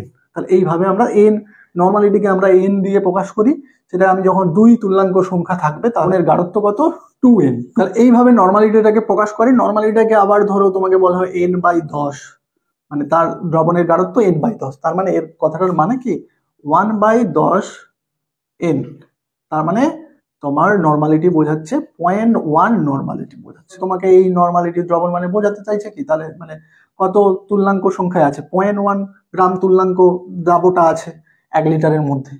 তাহলে এইভাবে তোমাকে নর্মালিটি বিষয়টা বুঝতে হবে। এবার আমরা মোলারিটি বুঝে নেব। মোলারিটি নর্মালিটি তোমরা বুঝে গেলে, মোলারিটিও বুঝে যাবে। মোলারিটিতে কি বলা হচ্ছে না, কোনো দ্রবণের প্রতি লিটারে কোনো দ্রাবের যত মোল দ্রবীভূত আছে, মানে এখানে মোল রিলেটেড বিষয়, মোলারিটি ফর মোল। তাহলে যত মোল দ্রবীভূত আছে সেই সংখ্যাটিকে বলবো কি, ওই দ্রবণের মোলারিটি। তার মানে 1 লিটারে কোনো একটা দ্রাবের যত মোল, তোমার তাহলে তাকে মোল সংখ্যা তোমাকে নির্ণয় করতে হবে। তাহলে মোল সংখ্যা আমরা কিভাবে নির্ণয় করি, আমরা 1 মোল বলতে বুঝি যে তা ওই পদার্থটার গ্রাম আণবিক ভরটাকে বোঝায়। কোনো একটা পদার্থের আণবিক ভরকে গ্রামে প্রকাশ করলে যত গ্রাম হয়, সেই তত গ্রামকে একসাথে কি বলবো, 1 মোল। তাহলে মোল সংখ্যাটা নির্ণয় করব। সেই পদার্থটার ধরো প্রদত্ত ভর কিছু একটা দেয়া থাকলো, সেই প্রদত্ত ভরকে আমরা তার ওই গ্রাম আণবিক ভর দিয়ে ভাগ করে দিলেই কি হয়ে যাবে, তার মোল সংখ্যাটা বেরিয়ে আসবে। তাহলে এইভাবে আমরা মোল সংখ্যা, ধরো আমি তোমাকে বললাম 49 গ্রাম H2SO4, তাহলে 49 গ্রাম H2SO4 মানে কত মোল, তাহলে তার মোল সংখ্যাটা আমরা এভাবে বের করব। তাহলে প্রদত্ত ভরটা আমি দিয়েছি 49 গ্রাম, আর তার H2SO4 এর তুমি আণবিক ভর এই যে 2 প্লাস মানে 1 × 2, একটা হাইড্রোজেনের পারমাণবিক ভর কত, 1 × 2 আছে তাহলে 2, সালফার একটা আছে তার মানে তার পারমাণবিক ভর 32, অক্সিজেন 16 পারমাণবিক ভর, তার × 4 করে, মানে পারমাণবিক ভরগুলো গুণযোগ করে আমি এরকম আণবিক ভর বের করতে পারি। তাহলে এটা আমি বললাম কি, তাহলে এখানে তুমি 98 গ্রাম দিয়ে ভাগ করো, তাহলে এটা কত হয়ে যাবে, 1/2। তাহলে 1/2 মানে 0.5। তাহলে ধরো তোমার কোনো একটা দ্রবণে প্রতি লিটারে H2SO4 49 গ্রাম আছে। 49 গ্রাম মানেই আমি কি বলবো যে 0.5 মোল। তাহলে যত মোল বলতে এখানে 0.5 মোল দ্রবীভূত আছে। তার মানে ওই দ্রবণটার মোলারিটি কত হয়ে যাবে, এম দিয়ে, আমি মোলারিটিকে ক্যাপিটাল এম দিয়ে প্রকাশ করব। তাহলে মোলারিটি 0.5, এটাকেই তোমার অঙ্কে হয়তো দেওয়া থাকলো 5m/10, একই রকম তুমি দশমিক তুলে দাও 10 আসবে। তাহলে এইভাবে আমার মোলারিটিও নর্মালিটির মতো দেওয়া থাকবে। এবার আমরা এই মোলারিটি এবং নর্মালিটির মধ্যে একটা সম্পর্ক আছে সেটা দেখে নেব, কারণ তোমাকে অনেক সময় অঙ্কে নর্মালিটি থেকে মোলারিটি বা মোলারিটি থেকে নর্মালিটি করার প্রয়োজন হতে পারে। সেই সম্পর্কটা কি না, নর্মালিটি সমান x × মোলারিটি। দেখো এখানে x বিষয়টা কি, x মানে বোঝাচ্ছে দ্রাবের গ্রাম আণবিক ভর বাই দ্রাবের গ্রাম তুল্যাঙ্ক ভর। এই যে আমরা একটু আগে তুল্যাঙ্ক ভরের কথা বললাম, তাহলে এই ধরো আমি এখানে x এর মান H2SO4 এর ক্ষেত্রে কি আসবে, H2SO4 এর ক্ষেত্রে x এর মান কি আসবে, তো H2SO4 এর ক্ষেত্রে তার আণবিক ভর 98 গ্রাম আণবিক ভর, আর দেখবে তুল্যাঙ্ক ভর বের করলাম 49 গ্রাম, তাহলে সেটা 2 হবে। তাহলে নর্মালিটি মোলারিটির মধ্যে H2SO4 এর ক্ষেত্রে নর্মালিটি মোলারিটি দেওয়া থাকলে তার নর্মালিটা বের করার জন্য তাকে 2 দিয়ে গুণ করে দিলে নর্মালিটা বেরিয়ে যাবে। তো এইভাবে তোমরা এটারও স্ক্রিনশট রাখতে পারো। চলো এবার আমরা খুবই গুরুত্বপূর্ণ আরেকটা গাঢ়ত্ব পরিমাপের একক মোলালিটি নিয়ে আলোচনা করব। দেখো এখানে কি বলা হচ্ছে না, 1000 গ্রাম দ্রাবকে, দেখো এতক্ষণ কিন্তু আমরা দ্রবণের পরিমাপের সাপেক্ষে দ্রাবটা কত আছে সেটা বিচার করছি। এখন এই প্রথম কিন্তু এটা এলো কি 1000 গ্রাম দ্রাবকে, কোনো দ্রাবের যত মোল দ্রবীভূত থাকে সেই সংখ্যাকে ওই দ্রবণের মোলালিটি বলে। দেখো মোলারিটি মানে কোনো 1 লিটার দ্রবণে যত মোল আছে, আর মোলালিটি মানে 1000 গ্রাম দ্রাবকে যত মোল আছে, দ্রাবের যত মোল আছে। তাহলে এটা কিন্তু বিষয়টা, এখানে মোলালিটিকে আমরা ছোট এম দিয়ে প্রকাশ করব, মোলালিটি, পার্থক্যটা একটু মনে রাখবে। এই বিষয়টাকে আমাদের আগে গাণিতিক ভাবে বুঝতে হবে। দেখো গাণিতিক বিষয়টা বোঝার আগে তোমাদের এইটা অনেক সময় গুলিয়ে যায়, তার জন্য আমি একটু বলে নিচ্ছি আগে থেকে। ধরো দ্রাবক এবং দ্রাবক, একটা দ্রবণের মধ্যে দ্রাবকটা বেশি পরিমাণে থাকে, দ্রাবকটা কম পরিমাণে, দ্রাবকের প্রিফিক্সটাকে আমরা 1 ভাববো, এটাকে আমরা 2 ভাববো। মানে ধরো এর ভরের কথা বলা হলো, তাহলে আমরা নিশ্চয়ই W1 বলার অর্থ হলো সেটা আমি নিশ্চয়ই দ্রাবকের পরিমাণটা বোঝাচ্ছে, আমি W2 গ্রাম সেটা মানে দ্রাবের পরিমাণটা বোঝাচ্ছে। ধরো এখানে ধরা হচ্ছে M1 গ্রাম মানে দ্রাবকের নিশ্চয়ই আণবিক গ্রাম আণবিক ভরটা বোঝাচ্ছে। এখানে কি M2 গ্রাম মানে কি এখানে দ্রাবের আণবিক, 2 মানেই ব্যাপারটা বুঝবো যেটা দ্রাব, 1 মানে বুঝবো দ্রাবক। তাই এটা যেন গুলিয়ে না, এখানে আমার দ্রাবের মোল সংখ্যা বের করতে হবে যত মোল দ্রবীভূত থাকে। তো মোল সংখ্যা বের করানো আমি এক্ষুনি শিখে এলাম কি, তার প্রদত্ত ভরটা, দ্রাবের প্রদত্ত ভর W2 গ্রাম দেওয়া আছে, তাহলে W2 গ্রামকে আমরা তার গ্রাম আণবিক ভর M2 গ্রাম দিয়ে ভাগ করলেই কি তার মোল সংখ্যাটা পেয়ে যাব। তাহলে এটা তার মোল সংখ্যা, W2/M2 তার মোল সংখ্যা। এবারে আমরা দেখো সেটাকে যদি একটা ম্যাথমেটিক্যালি সাজাই, W1 গ্রাম দ্রাবকে কোনো দ্রাবের W2/M2 মোল আছে। মোলটা ডাইরেক্টলি দেওয়া থাকবে না, তো তাই W2/M2 করেই তোমাকে কিন্তু মনে রাখতে হবে। এবারে তাহলে 1 গ্রাম দ্রাবকে কোনো দ্রাবের কত মোল থাকবে, তাহলে এটা নিশ্চয় W1টা বাই হয়ে যাবে এখানে, তাহলে W2/W1 ইন্টু M2 মোল। তাহলে দেখো এই সংজ্ঞা অনুযায়ী 1000 গ্রাম দ্রাবকে আমাকে বের করতে হবে। 1000 গ্রাম দ্রাবকে কোনো দ্রাবের কত মোল আছে সেটা বের করব না, W2 এটা 1 গ্রামে যেহেতু এত, তাহলে 1000 গ্রামে নিশ্চয়ই এটা 1000 দিয়ে গুণ হয়ে যাবে বাই কি W1/M2। তাহলে এটাই কি মোলারিটি, এই ফর্মুলাটাই কি মোলারিটির ফর্মুলা। মোলারিটি সমান W2 into 1000/W1 into M2। তাহলে এইভাবে কিন্তু তোমাকে মোলারিটি বের করতে হবে। মোলারিটিকেও একই রকম ভাবে 2m, ছোট m দেওয়া মানে দেখো 2m, আর এটা বড় m মানে এটা 2 মোলারিটি 2, আর এটা কি মোলালিটি 2। দেখো এই মোলারিটিকে যখন ধরো আমি 1 বলবো, সেখানে মোলার দ্রবণ মানেই কিন্তু এক কথাটা বুঝে যাবে। মোলাল দ্রবণ মানে মোলার দ্রবণ মানে বাই ডিফল্ট আমি যখন মোলার দ্রবণ বলছি সেটা কিন্তু 1 মোলার দ্রবণ বুঝে যাচ্ছে, মানে তার মোলারিটি 1 বোঝাচ্ছে। আর একই রকম ভাবে মোলাল দ্রবণ কোনো একটা নিউমেরিক্যাল প্রবলেমে দ্রবণের গাঢ়ত্বের জায়গায় বলা হচ্ছে মোলার দ্রবণ। মোলার দ্রবণ মানেই তার মোলালিটি কত, 1 মোলারিটি বোঝাচ্ছে। মোলাল দ্রবণ মানে 1 মোলালিটি বোঝাচ্ছে। তাহলে এটা যেন তোমাদের মাথায় থাকে, এটাও তোমরা স্ক্রিনশট নিয়ে নিতে পারো। মোলারিটি কিন্তু খুবই গুরুত্বপূর্ণ। দেখো 5 নম্বর গাঢ়ত্ব, দেখো ফর্মালিটি। দেখো ফর্মালিটি আর মোলারিটি বিষয়টা একই। মোলারিটি বলতে আমরা যা বোঝাচ্ছি, মানে শুধু মোলারিটি যখন বোঝাচ্ছি তখন দ্রাবকগুলো কি কোনো একটা অণু আকারে আছে, মানে H2SO4, ধরো HNO3, তো এগুলো অণু আকারে থাকে। কিন্তু ফর্মালিটিটা কখন শুধু আসবে, ওই একই রকম 1 লিটার দ্রবণে কোনো লবণের মানে এখানে যে দ্রাবকগুলো থাকবে সেটা লবণ থাকবে। লবণ বলেই লবণের যত গ্রাম সংকেত দ্রবীভূত থাকবে সেই সংখ্যাটাকে কি বলবো, সেই সংখ্যাটাকে তার ফর্মালিটি বলবো। গ্রাম সংকেত কি করে বের করতে পারবে, ওই মোল যেভাবে বের করি তাহলে গ্রাম সংকেত সংখ্যা তাহলে বের করতে পারবো কিভাবে, যে তার মানে তার এখানে তুমি তার প্রদত্ত যে ভরটা দেয়া থাকবে সেই প্রদত্ত ভরকে তার যেমন মোলের বেলায় আমরা কি তার আণবিক ভর দিয়ে গ্রাম আণবিক দিয়ে ভাগ করতাম, এখানে কি তার সংকেত ভর দিয়ে ভাগ করবো, গ্রাম সংকেত ভর। মানে সংকেত ভর মানে সংকেত ভরটাকে তো আমরা আণবিক ভর একই রকম ভাবে নির্ণয় করি, তাই পার্থক্যটা কিছু নেই। শুধু এখানে মোলারিটিটা এদের বেলায় আসবে কোনো অণুর বেলায়, আর ফর্মালিটিটা লবণের বেলায়, শুধু কথাটা চেঞ্জ হয়ে যাবে। মানে ধরো লবণ NaCl দিয়ে বলা হচ্ছে, ধরো সোডিয়াম কার্বনেট দিয়ে একটা লবণ দিয়ে বলা হচ্ছে, তখন আমি মোলারিটি কথাটা না বলে ফর্মালিটি বলবো। তাই এখানে তার নিশ্চয়ই মোল সংখ্যা না বলে আমরা কি করব, গ্রাম সংকেত সংখ্যা নির্ণয় করব। মানে সংকেত অনুযায়ী যে তার সংকেত ভরটা হচ্ছে তাকে গ্রাম প্রকাশিত করলে প্রদত্ত ভরকে তাহলে ওই গ্রাম সংকেত দিয়ে ভাগ করলে তাহলে তোমার ফর্মালিটিটা বেরিয়ে যাবে। বিষয়টা একই রকম, এটা নিয়ে অত কমপ্লিকেশনের ব্যাপার নেই। এবার আমরা 6 নম্বর যে গাঢ়ত্ব পরিমাপের একক মোল ভগ্নাংশ, এটাও আমাদের গুরুত্বপূর্ণ, ব্যাপারটা বুঝে নেই। দেখো মোল ভগ্নাংশ, দেখো আমরা এক্ষুনি বলে এলাম দ্রাবক আর দ্রাবক। এখানে ধরো দ্রাবকটার পরিমাণটা আমি W1 ধরবো নিশ্চয়ই, দ্রাবকটা W2 ধরবো, এর আণবিক ভরকে আমরা M1 ধরবো, এটাকে M2 ধরবো।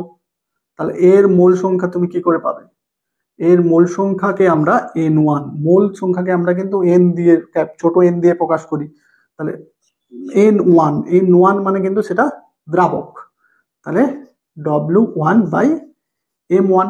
তাহলে এখানেও N2 মানে দ্রাবক, তার মোল সংখ্যাটাকে আমরা W2/M2 দিয়ে করে পেয়ে যাব।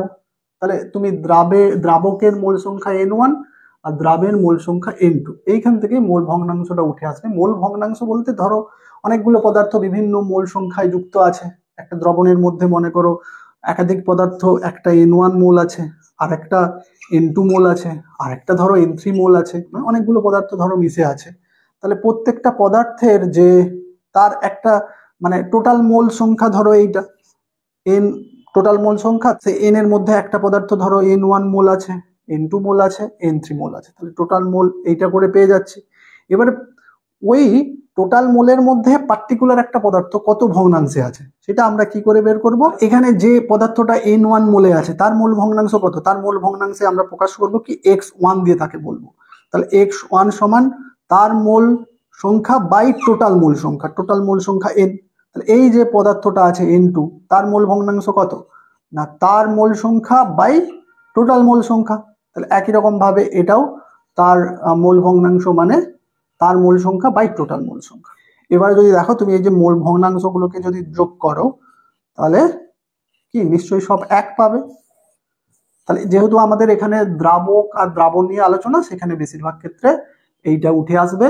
এখানে আমাদের এই দ্রাবকের মোল ভগ্নাংশকে আমরা x1 দিয়ে প্রকাশ করব। তাহলে x1 সমান তাহলে এই দ্রাবকের মোল সংখ্যা বাই টোটাল মোল সংখ্যা, তাহলে N1 প্লাস N2, আর এই দ্রাবের মোল ভগ্নাংশকে আমরা x2 দিয়ে প্রকাশ করব।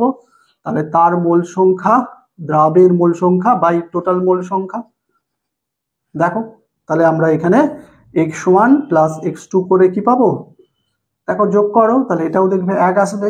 x1 মানে দ্রাবকের মোল ভগ্নাংশ, x2 মানে দ্রাবের মোল ভগ্নাংশ, এটা জাস্ট বোঝাচ্ছে। এবার 6 নম্বরের যে এককটা গ্রাম প্রতি লিটার, গ্রাম পার লিটার, মানে ব্যাপারটা বুঝতে পারছো যে 1 লিটার কোনো দ্রবণে কোনো দ্রাবের যত গ্রাম দ্রবীভূত থাকে সেই সংখ্যাটাকে কি বলবো, 1 লিটারে যত গ্রাম, দ্রাবটা এখানে গ্রামে প্রকাশ করা হচ্ছে, তাহলে সেটাই কি তার গ্রাম পার লিটারে বেরিয়ে যাবে। এই জাস্ট ছোট্ট একটা বিষয়। চলো এবার 7 নম্বর যে একক, শেষ আমাদের একক ppm, পার্টস পার মিলিয়ন, এই এককটা একটু বুঝে নেব। যে কোনো দ্রবণের প্রতি 10 লক্ষ, প্রতি 10 লক্ষ মানে 1 মিলিয়ন, মানে 1 মিলিয়নে বা প্রতি 10 লক্ষ ভাগে কোনো দ্রাবের যত ভাগ ওজন দ্রবীভূত থাকে সেই ওজন নির্দেশক সংখ্যাটিকে ওই দ্রবণের ppm বলে। মানে এটা খুব ধরো লঘু দ্রবণের পরিমাপের ক্ষেত্রে আমরা ppmটা আলোচনা করি, কারণ সেখানে এতটাই কম পরিমাণে দ্রাব আছে, তাহলে তোমাকে প্রতি লিটারের সাপেক্ষে ধরলে তুমি দেখবে দ্রাবটা পাবেই না।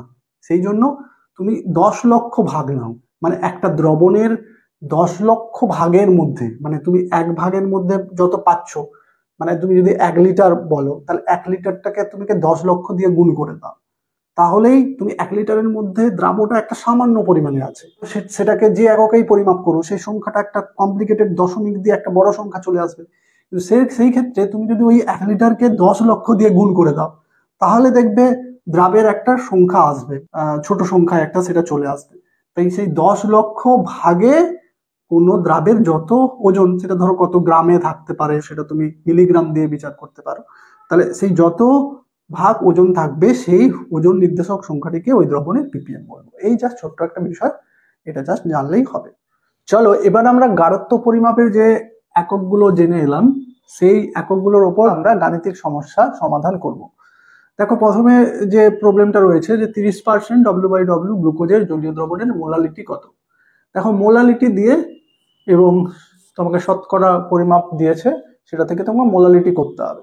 দেখো এই অঙ্কটা আমরা দুভাবে করতে পারি। দুভাবে বলতে তুমি যদি একেবারে মোলালিটির তোমার ফর্মুলা মনে থাকে, অর্থাৎ W2 into 1000 by W1 into M। দেখো এখানে সমস্যাটা কি, তোমার মনে হতে পারে কোথাও হয়তো উপরে W1 দিয়ে দিলে নিচে W2 দিয়ে দিলে, অনেকগুলো যখন পড়া হয়ে যাবে অনেক ফর্মুলা মাথায় থাকবে না। তাই তুমি আমার মতে যে মোলালিটির যে ডেফিনেশন সেটা দিয়ে যাও, যে 1000 গ্রাম দ্রাবকে কত মোল দ্রাবক আছে। আমি যদি বিষয়টাকে তার ডেফিনেশনের ভিত্তিতে ক্যালকুলেট করি তাহলে কিন্তু আমার এই ফর্মুলাটা লাগছে না, ভুল হয়ে যাওয়ারও চান্স নেই।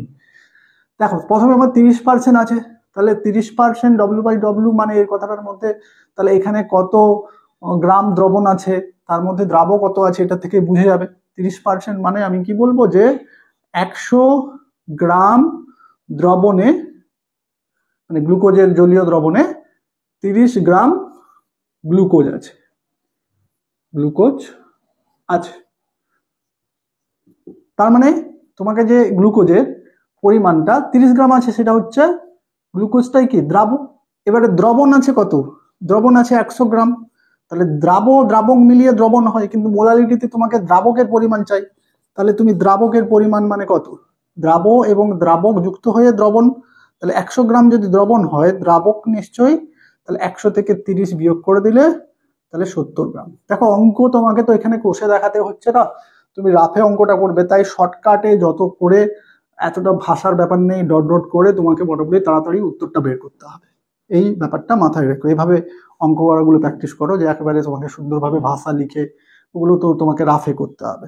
এখানে তাহলে 70 গ্রাম দ্রাবকে 30 গ্রাম গ্লুকোজ আছে, 70 গ্রাম দ্রাবকের সঙ্গে মানে 70 গ্রাম জল আছে, শুধু জল আছে, এটাই হচ্ছে জল, 70 গ্রাম জল, সেই জলের মধ্যে 30 গ্রাম গ্লুকোজ আছে। তাহলে এই 30 গ্রাম গ্লুকোজটাকে আমি গ্লুকোজের মোল সংখ্যা, তাহলে মোল সংখ্যাতে কনভার্ট করো, তাহলে মোল সংখ্যা 30 গ্রাম গ্লুকোজ মানে প্রদত্ত ভর 30, আর গ্লুকোজের যে আণবিক ভর, গ্লুকোজের আণবিক ভর দেখবে 180 গ্রাম, গ্রাম আণবিক ভর। দেখো তুমি গ্লুকোজের C6H12O6 এটা করে দেখো, 12 × 6 12 × 1 মানে একটা করে হাইড্রোজেন এক, আর 16 × 6 এটা করে দেখো 180 আসবে।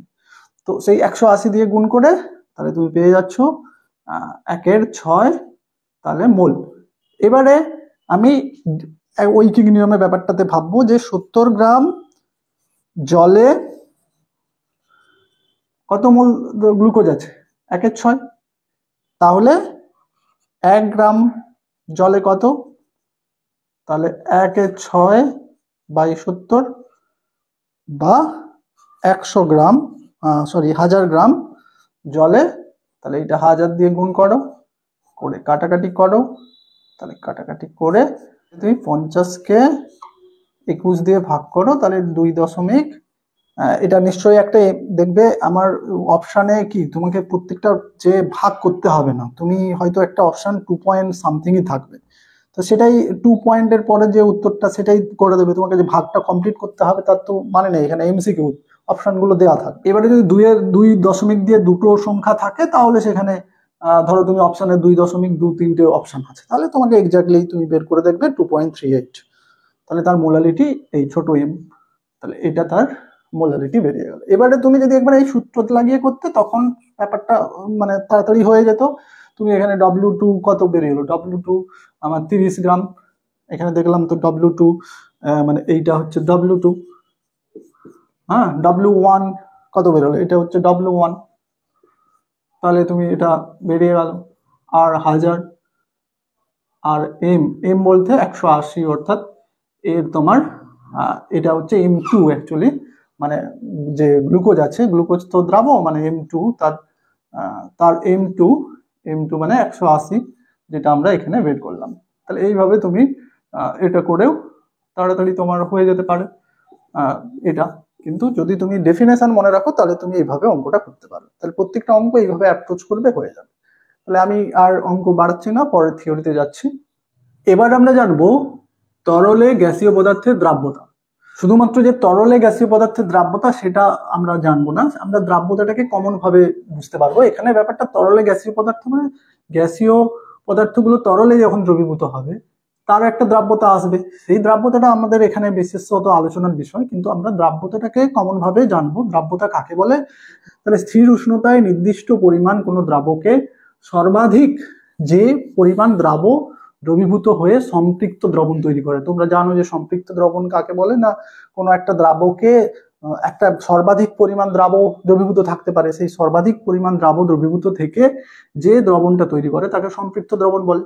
তাহলে সর্বাধিক যে পরিমাণ দ্রবীভূত হয়ে সম্পৃক্ত দ্রবণ উৎপন্ন করে উক্ত পরিমাণকে ওই পরিমাণটাকে আমরা কি বলবো না ওই দ্রাব্য পদার্থটির দ্রাব্যতা বলে।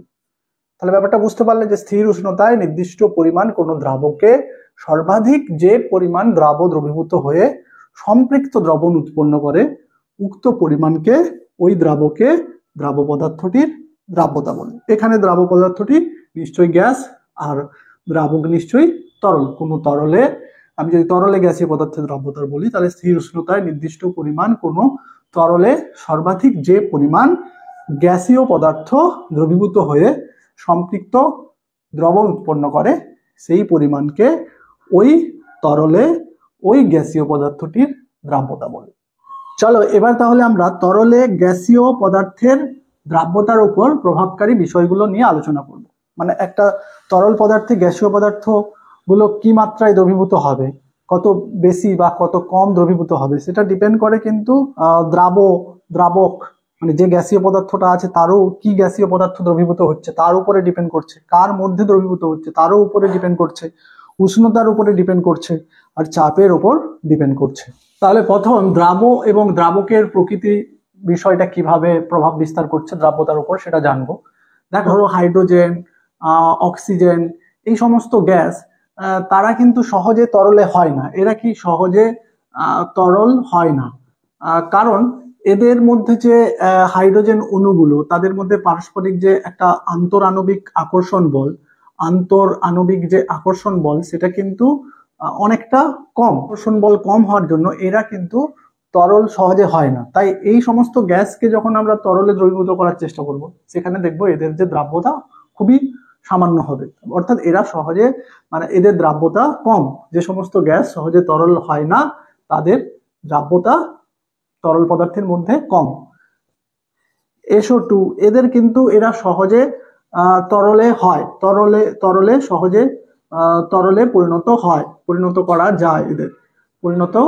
করা যায়। তাই এরা সহজে কিন্তু তরলে দ্রবীভূত হবে কারণ এদের মধ্যে যে আন্তরাণবিক আকর্ষণ বল সেটা অনেকটা বেশি। তাই এই সমস্ত গ্যাসীয় পদার্থ তরলে সহজে দ্রবীভূত হবে। এছাড়া মনে করো যে সমস্ত কিছু পরিমাণ হাইড্রোজেন ক্লোরাইড, এটা একটা গ্যাস, তো এ যখন জলে দ্রবীভূত হবে তখন কিন্তু এ কি H+ আর Cl- এ ভেঙে যায়। অর্থাৎ যে সমস্ত গ্যাস আয়নিত হতে পারে তাদের কিন্তু জলে দ্রাব্যতা অনেক বেশি।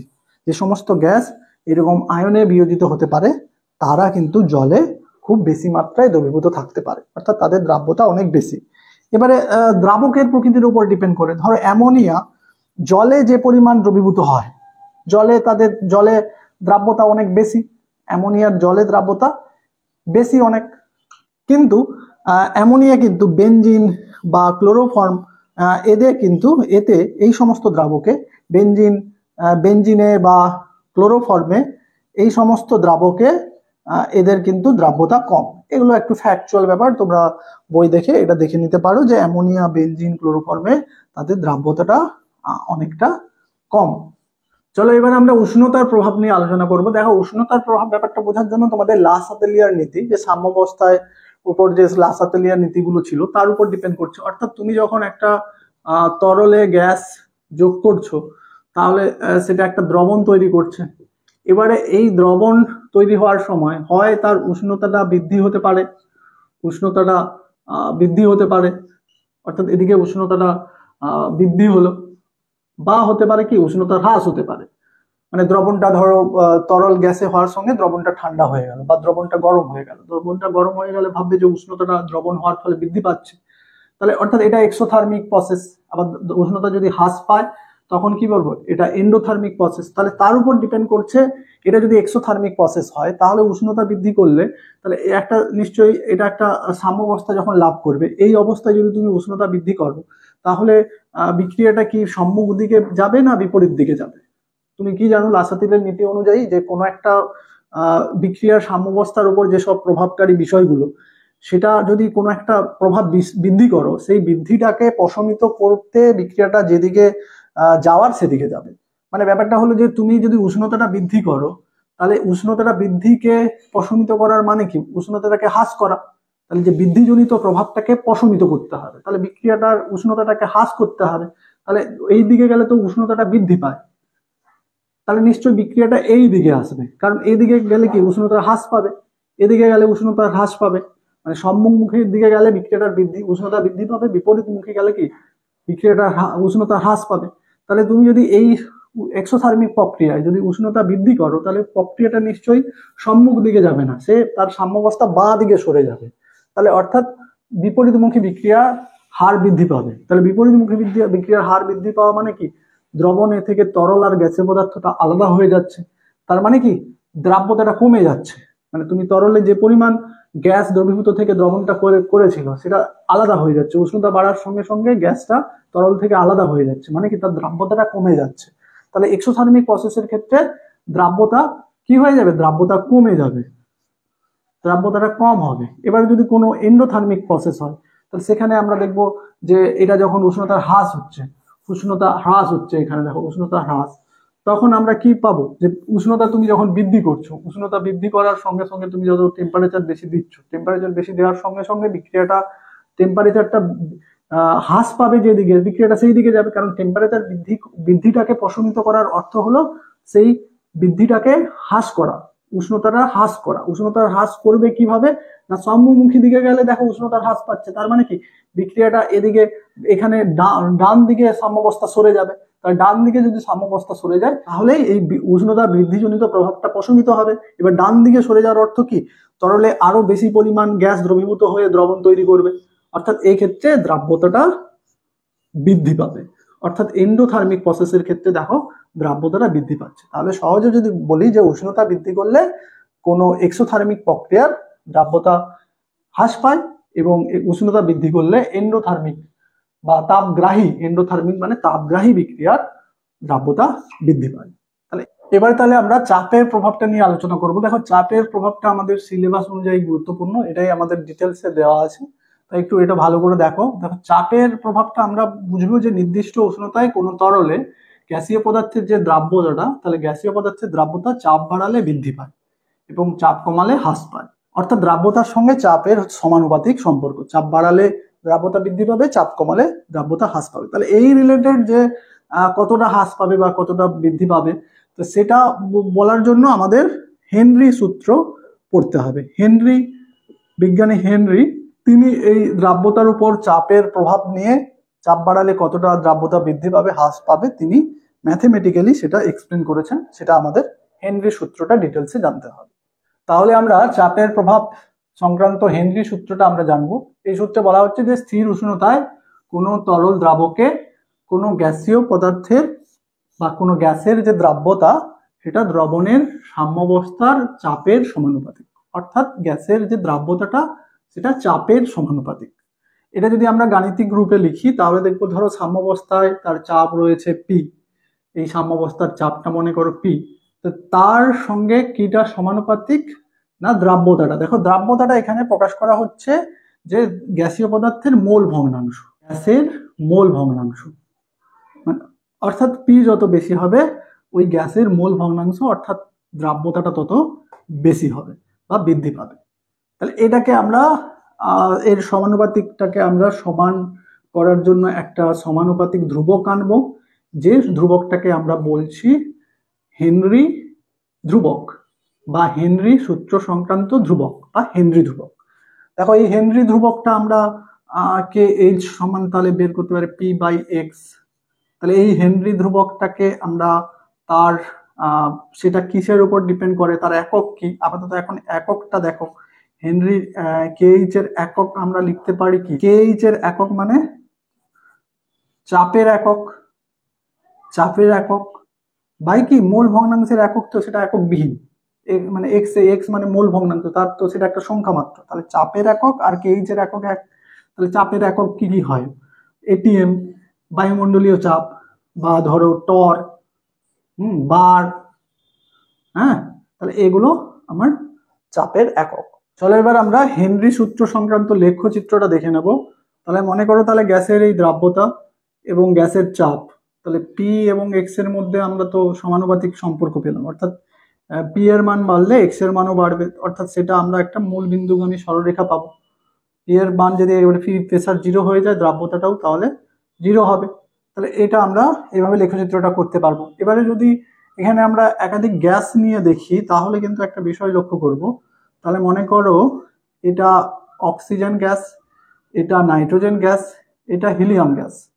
তো এখানে একটু লক্ষ্য করো যে গ্যাসের তার গ্যাসটা হচ্ছে জলে দ্রবীভূত সহজে হবে, তার দ্রাব্যতাটা এর কিন্তু বেশি। আমরা যখন সেই দ্রাবকের প্রকৃতি বলে এলাম তখন বললাম যে অক্সিজেন সহজে তরল হতে পারে, oxygen, carbon die oxide, helium, hydrogen তারা সহজে তরল হতে পারে না। তাহলে এখানে এরা মনে করো হাইড্রোজেন, এরা সহজে তরল হয় না। তাহলে সেই জন্য দেখো তার লেখকটা কিন্তু নিচে আছে।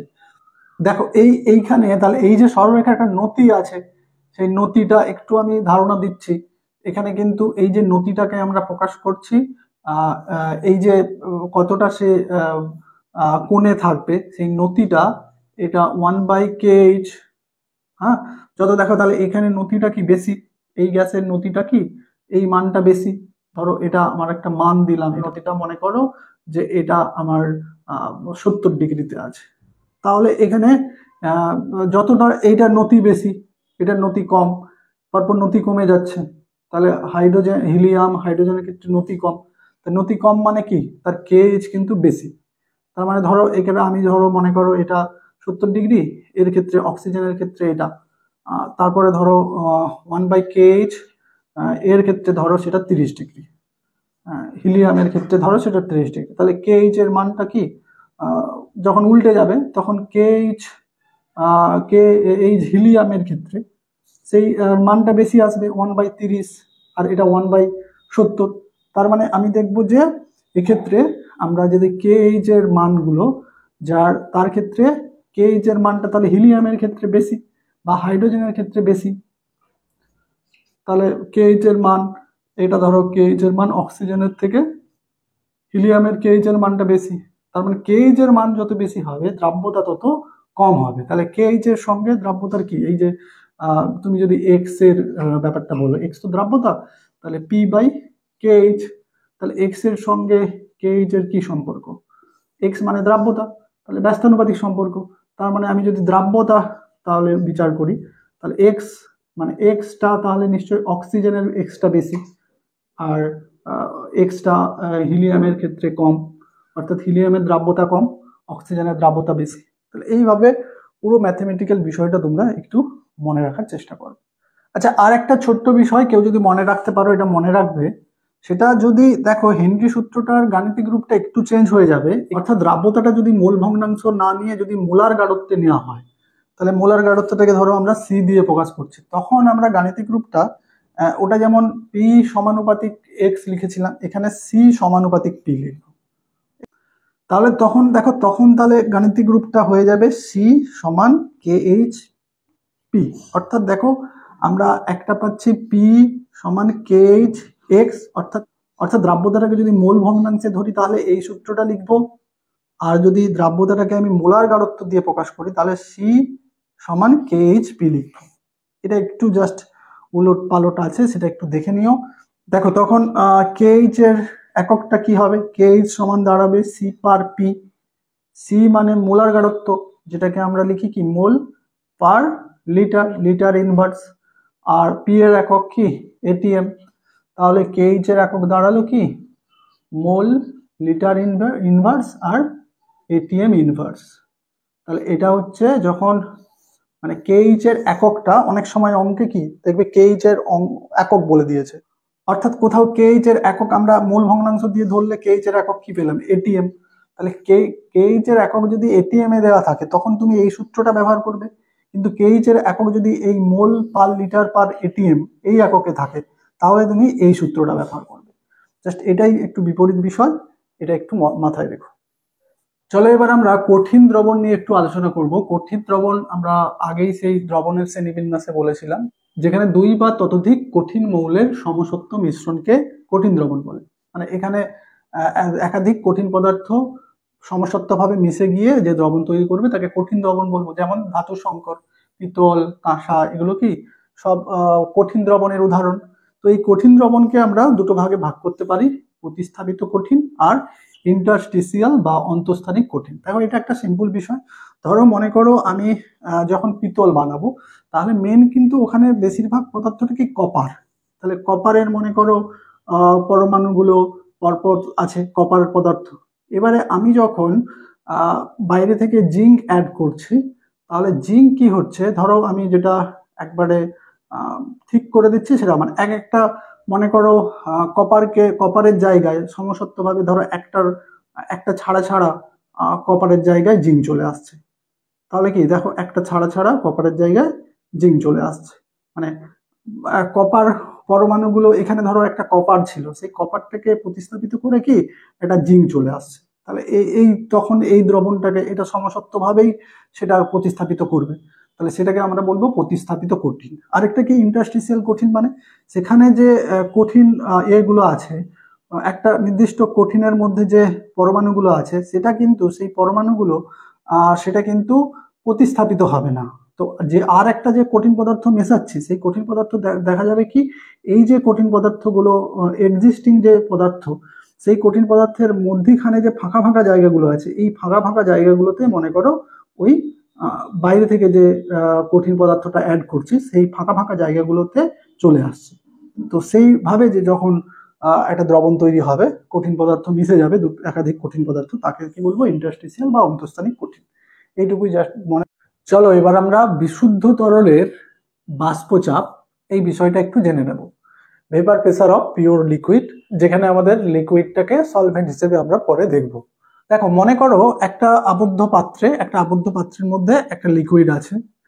তো সেই লিকুইডটা পিওর অবস্থায় আছে, মানে এটা একটা ধরো জলে সলিউট বা জলে কোনো দ্রাব্য পদার্থ নেই, একবারে পিওর সলভেন্ট আকারে আছে, এর মধ্যে আরো কিছু মিশে নেই। এই অবস্থায় এই যে বিশুদ্ধ তরল থেকে কি হয়, তরলের পৃষ্ঠতল থেকে তোমরা জানো যে সমস্ত উষ্ণতায় তরলের পৃষ্ঠতল থেকে কি বাষ্প উৎপন্ন হয়, বাষ্পায়ন ঘটে। তাহলে বাষ্প আবার এইখানে তাহলে এই জায়গাগুলোতে ফাঁকা জায়গাগুলোতে বাষ্পতে ভরে যাবে। দেখো এই বাষ্প আবার লিকুইডে পরিণত হবে ঘনীভবনের মাধ্যমে। তাহলে এখানে দেখো দুটো ঘটনা ঘটছে, এক হচ্ছে তরল থেকে বাষ্প হচ্ছে, আবার বাষ্প তরল হচ্ছে। তরল থেকে বাষ্প প্রক্রিয়াটাকে আমরা কি বলি, ভৌত অবস্থার পরিবর্তন, বাষ্পায়ন। আর বাষ্প থেকে তরলকে আমরা কি বলি, ঘনীভবন। তাহলে এই দুটো প্রক্রিয়া কিন্তু সাইমালটেনিয়াসলি সবসময় ঘটছে।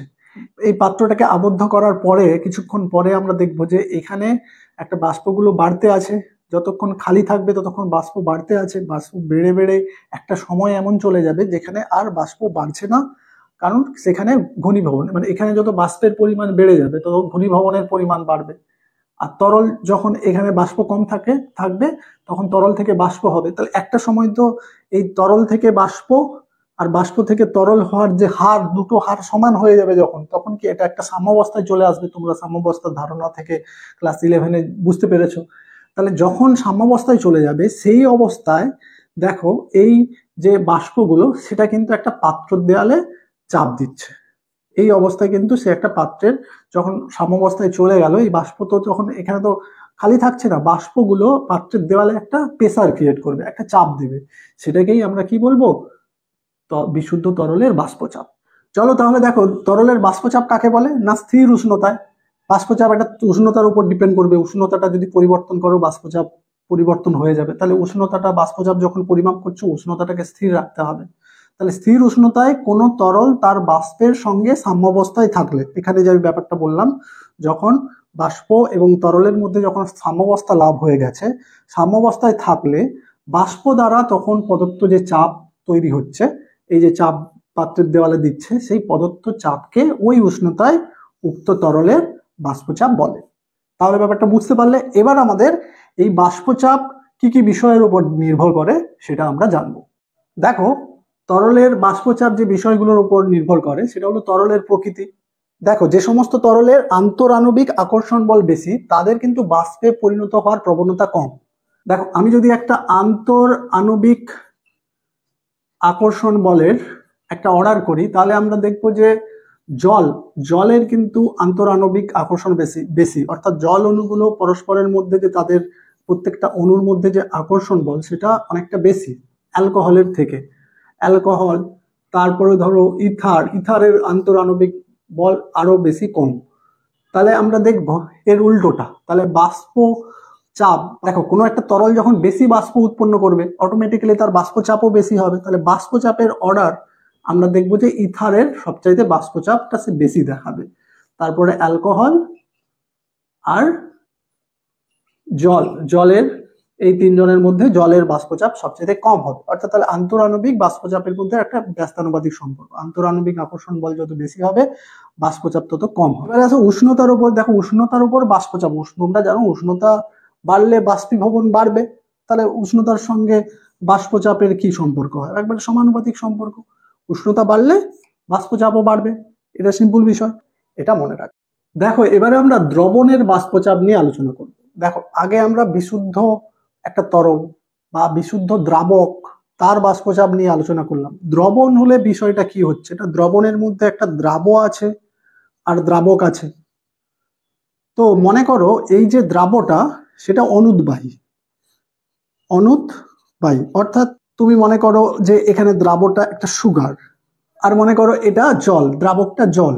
তো এই অবস্থায় দেখা যাবে যে এই পৃষ্ঠতলে আর শুধু কিন্তু জল অণু থাকবে না, এই পৃষ্ঠতলে দ্রাবক মানে সুগার অণু থাকবে কিছু কিছু। মনে করো এগুলো বড় বড় গুলো আমি দিচ্ছি, এটা একটা ধরো সুগার অণু।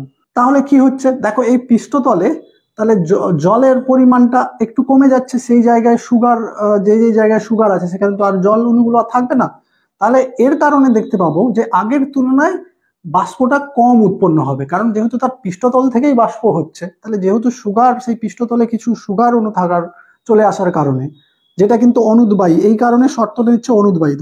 ধরো অনেক আবার পদার্থ আছে, ধরো আমি এর মধ্যে অ্যালকোহল দিয়ে দিলাম, তাহলে জলের সঙ্গে অ্যালকোহল তো উদ্বায়ী, তাহলে এখানে এই বাষ্পের মধ্যে যখন অ্যালকোহল বাষ্পও দেখতে পাবো, সেক্ষেত্রে কিন্তু এই বিষয়টা অ্যাপ্লাই হবে না। কিন্তু এখানে যখন সুগার থাকবে, সুগার বাষ্প তো আর এখানে আর সুগার বাষ্প পাওয়া যাবে না, হচ্ছে না, এখানে জাস্ট বাষ্পায়ন ঘটছে। তো বাষ্পায়নের দ্বারা শুধুমাত্র কিন্তু দ্রাবক গুলোই, যদি অনুদ্বায়ী এখানে দ্রাব থাকে তাহলে শুধুমাত্র দ্রাবক অণুই বাষ্পীভূত হবে, তাহলে সেটা আগে বিশুদ্ধ দ্রাবকের তুলনায় কম বাষ্পীভূত হবে, যেহেতু তার সারফেসে দ্রাবক অণুগুলো কমে যাচ্ছে।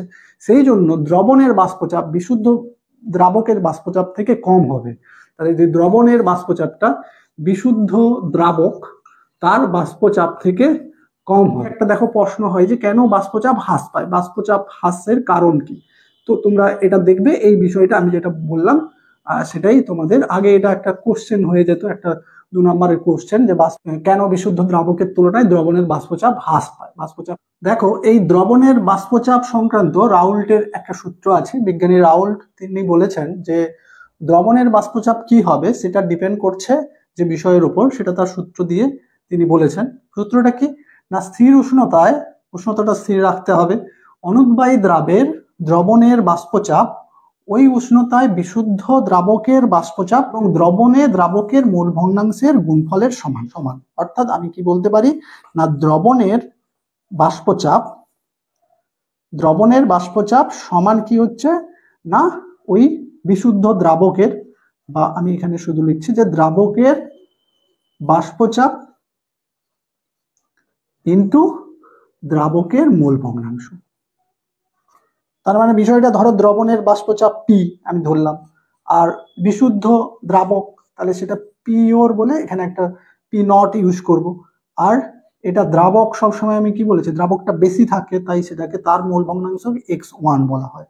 তাহলে এটা আমরা এই গাণিতিক রূপটা রাউল্টের বাষ্পচাপ সংক্রান্ত, দ্রবণের বাষ্পচাপ সংক্রান্ত রাউল্টের সূত্র, সেটা কি না পি সমান পি নট ইন্টু x1।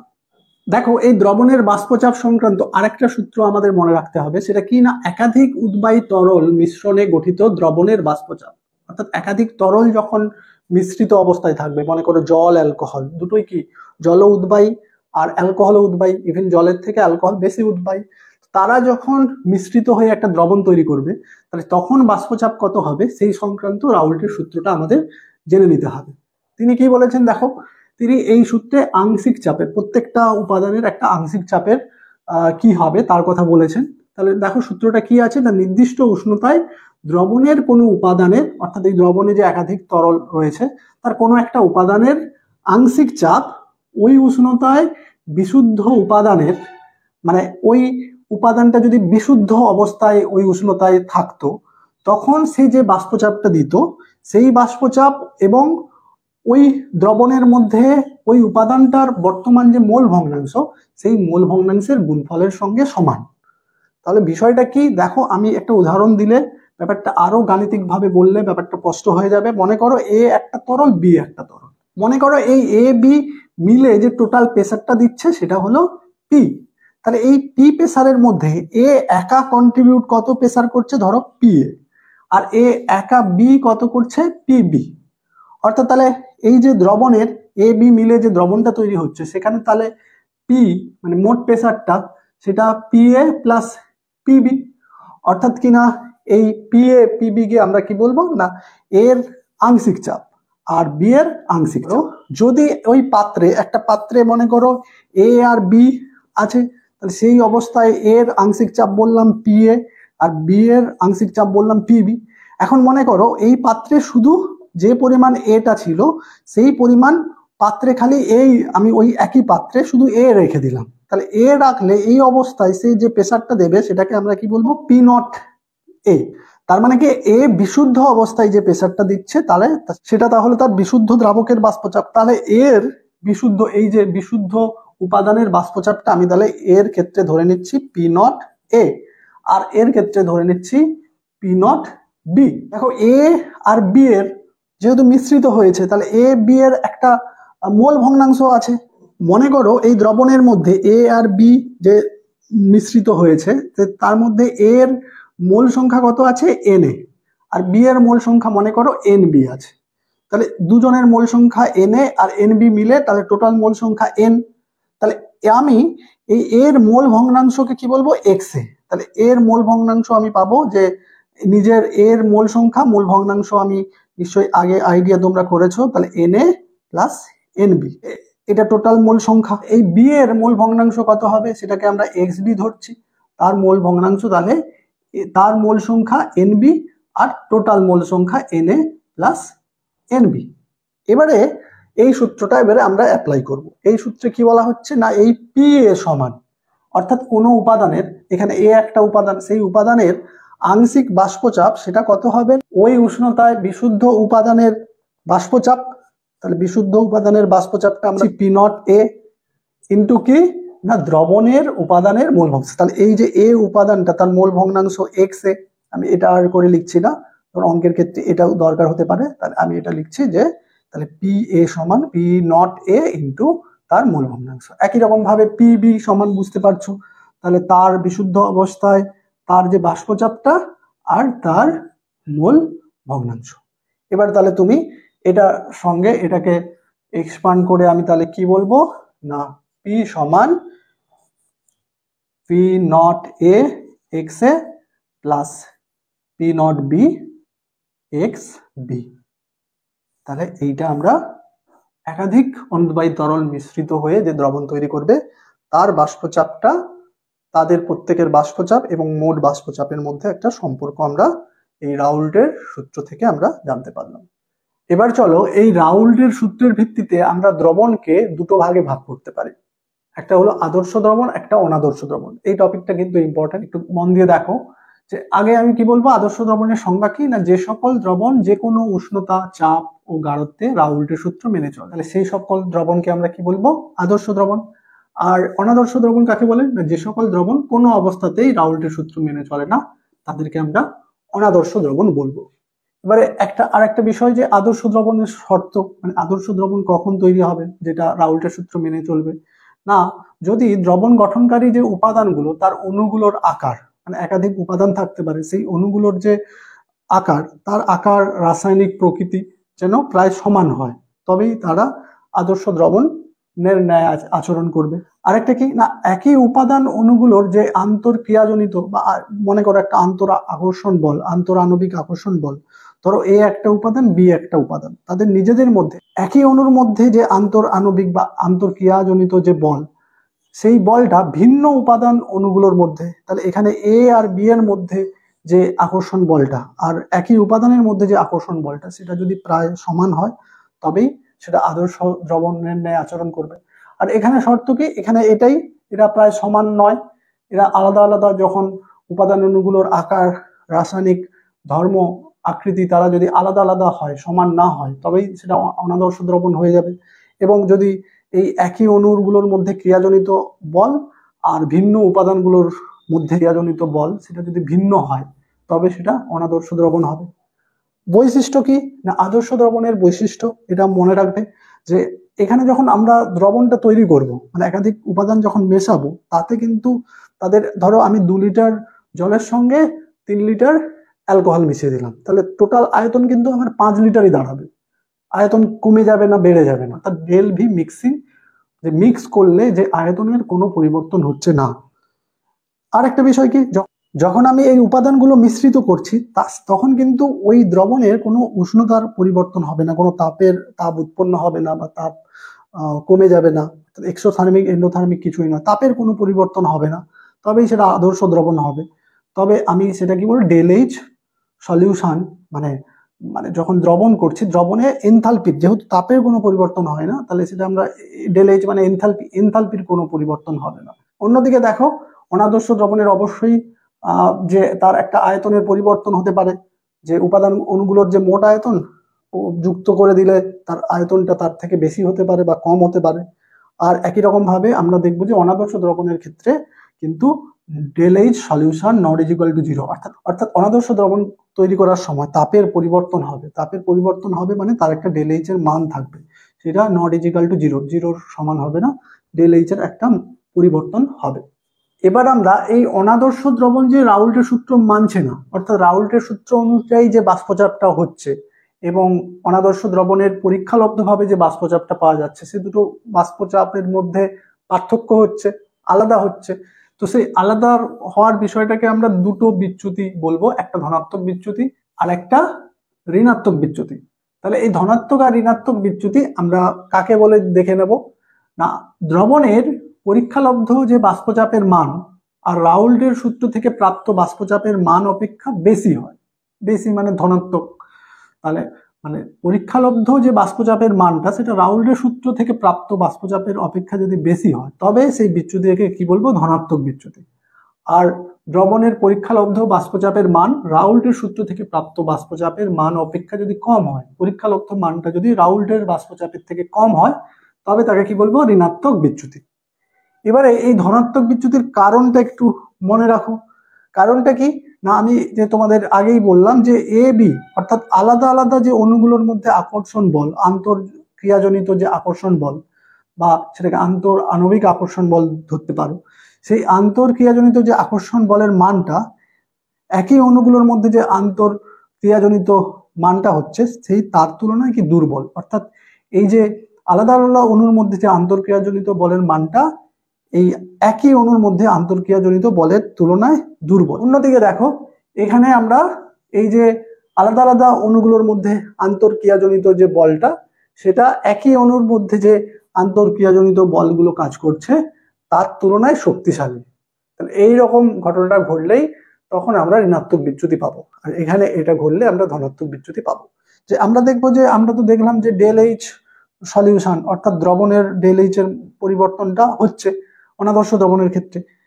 ধনাত্মক যখন বিচ্যুতি হচ্ছে তখন ডেল এইচ মিক্সিং কিন্তু গ্রেটার দেন 0 হবে। অর্থাৎ এখানে আমরা দেখব যে দ্রবণটা যখন তৈরি হচ্ছে উপাদানগুলো মিশিয়ে, তখন তাপগ্রাহী অর্থাৎ তাপটা কমে যাচ্ছে, দ্রবণটা শীতল হয়ে যায়, অর্থাৎ ডেল এইচ সলিউশনের গ্রেটার দেন 0।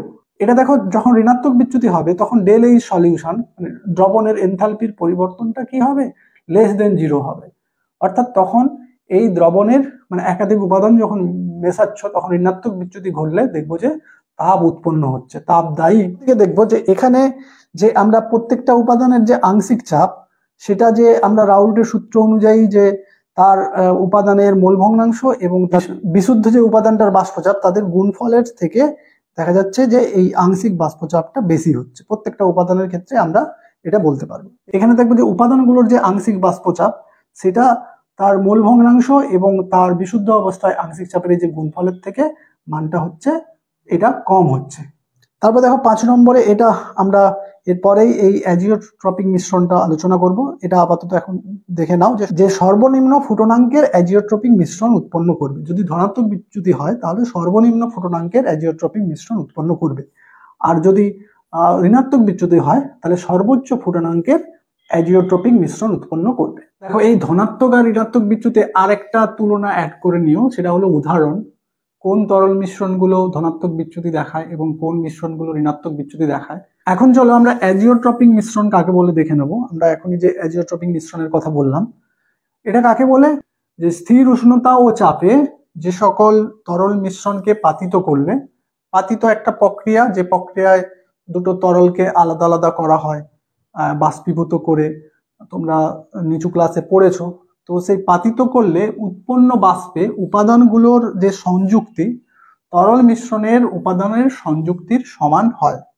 অর্থাৎ ব্যাপারটা কি, ধরো তোমার এ আর বি একটা তরল মিশ্রণ, সেই তরল মিশ্রণকে যখন আমি বাষ্পীভূত করব, ধরো এই তরল মিশ্রণে এ বির অনুপাত 1:3, তাহলে এই এ বি যখন বাষ্পীভূত হবে তাহলে উৎপন্ন বাষ্পেও এ থাকবে এবং উৎপন্ন বাষ্পে বি থাকবে। তাহলে সেই বাষ্প মিশ্রণের মধ্যেও এই উপাদানের সংযুক্তি যেমন 1:3 অনুপাতে আছে, তো উৎপন্ন বাষ্পে উপাদানের অনুপাত 1:3 অনুপাতে থাকবে। তাহলে এই ব্যাপারটা যখন এখন একটা মিশ্রণের ক্ষেত্রে ঘটবে তখন সেই মিশ্রণটাকে বলবো অ্যাজিওট্রপিক মিশ্রণ। স্থির উষ্ণতা চাপে যে সকল তরল মিশ্রণকে পাতিত করলে উৎপন্ন বাষ্পে উপাদানগুলোর সংযুক্তি তরল মিশ্রণের উপাদানের সংযুক্তির সমান হয়, তাদের অ্যাজিওট্রপিক মিশ্রণ বলে। আমরা এই পাঠে পদার্থের তরল অবস্থা এতটাই আলোচনা করছি। পরের আর দুটো পাঠে আমরা দ্রবণের বাকি অংশটা সংখ্যাগত ধর্মগুলো নিয়ে আলোচনা করব এবং থার্ড পার্টে আমরা কলয়েড দ্রবণ নিয়ে আলোচনা করব। তোমরা যারা এ পর্যন্ত আমার ক্লাসটা করলে, ক্লাসটা কেমন হলো তোমরা অবশ্যই কমেন্টে জানিও। ভালো হলে একটা লাইক আর একটা কমেন্ট করে দিও এবং তোমাদের বন্ধুদের সাথেও ভিডিওটা শেয়ার করো। এখন আমি তোমাদের রসায়ন সহায়ক ব্যাচের বিষয়ে কিছু তথ্য দিচ্ছি, যে রসায়ন সহায়ক ব্যাচে থাকলে তোমরা কি কি ফ্যাসিলিটি পাবে। 1 নম্বরে তোমরা যে এই যে ক্লাসের ভিডিওগুলো দেখছো সেটা অ্যাড বিহীন ইউটিউব ভিডিও পাবে, কারণ আমি এই ভিডিওগুলো আবার আনলিস্টেড করে অ্যাড বিহীন মনিটাইজড না করে আমি ভিডিওটা দেব, যাতে যেই ভিডিওর লিঙ্ক শুধুমাত্র আমি তোমাদের আমার যে গুগল ক্লাসরুম রয়েছে সেই গুগল ক্লাসরুমে আমি তোমাদের শেয়ার করব, সেখান থেকে তোমরা অ্যাড বিহীন কোনো রকম ডিস্টার্ব ছাড়া ক্লাসগুলো করতে পারবে। 2 নম্বর, ডাউট সলভ অনলাইন ক্লাস থাকবে। এটা আমার রেকর্ডেড ইউটিউব ভিডিওগুলো তোমরা দেখছো। ডাউট সলভ করার জন্য আমি অনলাইন ক্লাস করব, একটা ফর্ম শেয়ার করব, যে ফর্মে তুমি ওখানে লিখে বা কোনো খাতাতে লিখে তার ছবি আপলোড করে তোমার ডাউটটা তুমি সেখানে আমাকে জানাতে পারবে। সবার সেই ডাউটের উপর আমি অনলাইন ক্লাস করাবো। সেটা যদি অনেক বেশি ডাউট থাকে, সেটা একাধিক ডাউট অনলাইন ক্লাসটা গুগল মিটের মাধ্যমে আমি করাবো। 3 নম্বরে যেটা ইম্পর্টেন্ট, যে রায় মার্টিন কোশ্চেন ব্যাংক কিছুদিন পরেই বেরিয়ে যাবে, আর রায় মার্টিন থেকে কিরকম কোশ্চেন কমন হয় তোমরা নিশ্চয়ই জানো। তো রায় মার্টিনের প্রত্যেকটা প্রশ্নের ব্যাখ্যা সহ সমাধানের পিডিএফ তোমরা কিন্তু পেয়ে যাবে। 4 নম্বর, স্মার্ট এমসিকিউ প্র্যাকটিস টুলস। এটা একবারে ইউনিক একটা বিষয়, যেটা আমি আগেও বলেছি অনেকবার। তো এখানে দেখো তুমি চুজ ক্রাইটেরিয়ার উপর ডিপেন্ড করে চ্যাপ্টার ওয়াইজ টপিক ওয়াইজ তুমি তোমার এমসিকিউ প্র্যাকটিস করতে পারবে। সাথে সাথে এমসিকিউ গুলোর এক্সপ্লেনেশন, সমাধান, তার ব্যাখ্যাগুলো দেখে নিতে পারবে খুব সহজে, ব্যাখ্যাগুলো সহজ ভাষায় এবং অনেক ব্যাখ্যাই তোমাদের ভিডিও আকারে বোঝানো হবে। 5 নম্বর কি, হ্যান্ড নোটস থাকছে। প্রত্যেকটা চ্যাপ্টারের উপর আমি আমার হ্যান্ড নোট শেয়ার করব। 6 নম্বর, অনলাইন মক টেস্ট নেব। তোমাদের প্রত্যেকটা টপিক, প্রত্যেকটা চ্যাপ্টারের উপর অনলাইন মক টেস্ট নেওয়া হবে। শেষে থাকবে তোমাদের একটা এক্সক্লুসিভ সাজেশন। তাহলে এই নিয়ে আমি আমার এই রসায়ন সহায়ক ব্যাচটা সাজিয়েছি। এই ব্যাচে প্রত্যেক সেমিস্টারে যে ফিসটা তোমাদের দিতে হবে, পার ইয়ারে যে তোমাদের 2টো সেমিস্টার, সেই তাই 2টো ইনস্টলমেন্টে তোমরা টাকা দিতে পারবে। রসায়ন সহায়কে পার সেমিস্টারে আমি যে ফিসটা রেখেছি সেটা তোমাদের 349 রুপিস পার সেমিস্টার। তো তোমরা 3rd সেমিস্টার চলাকালীন যে কোনো সময় এই ব্যাচে যোগ দিতে পারো, কারণ ব্যাচে যোগ দেওয়ার সাথে সাথেই আমি তোমরা একটা ক্লাসরুমের মধ্যে এই বিষয়গুলো একভাবে সাজানো আকারে পেয়ে যাবে। সমস্ত নোটগুলো যে কোনো টাইমে তোমরা ব্যাচে এই টাকা পে করে আমার সাথে হোয়াটসঅ্যাপে যোগাযোগ করলেই তোমাকে আমি এখানে এই গুগল ক্লাসরুমে অ্যাড করে দেব, তোমাকে আমি স্মার্ট এমসিকিউ প্র্যাকটিস টুলের অ্যাক্সেস দিয়ে দেব। তো এভাবে পার সেমিস্টারে তুমি মাত্র 349 রুপি পে করে আমার এই রসায়ন সহায়ক ব্যাচে যুক্ত হতে পারো। তোমাদের একটা নির্দিষ্ট টাইমে, সেই টাইমে তোমরা আমাকে 1-to-1 ভিডিও কল করে বা ফোন করে তোমাদের ডাউটগুলো সলভ করতে পারবে। তো এই রসায়ন সহায়ক ব্যাচে ভর্তি চলছে, তাই তাড়াতাড়ি তোমরা যোগাযোগ করো। প্রথম 100 জন স্টুডেন্টকে আমি 4th সেমিস্টারে তখন তাকে 349 এর উপর ম্যাসিভ কিন্তু তাকে একটা ছাড় দেব। তাহলে অবশ্যই স্ক্রিনে দেওয়া এই নাম্বারে আমার সাথে যোগাযোগ করো। Okay, God bless you all, thanks.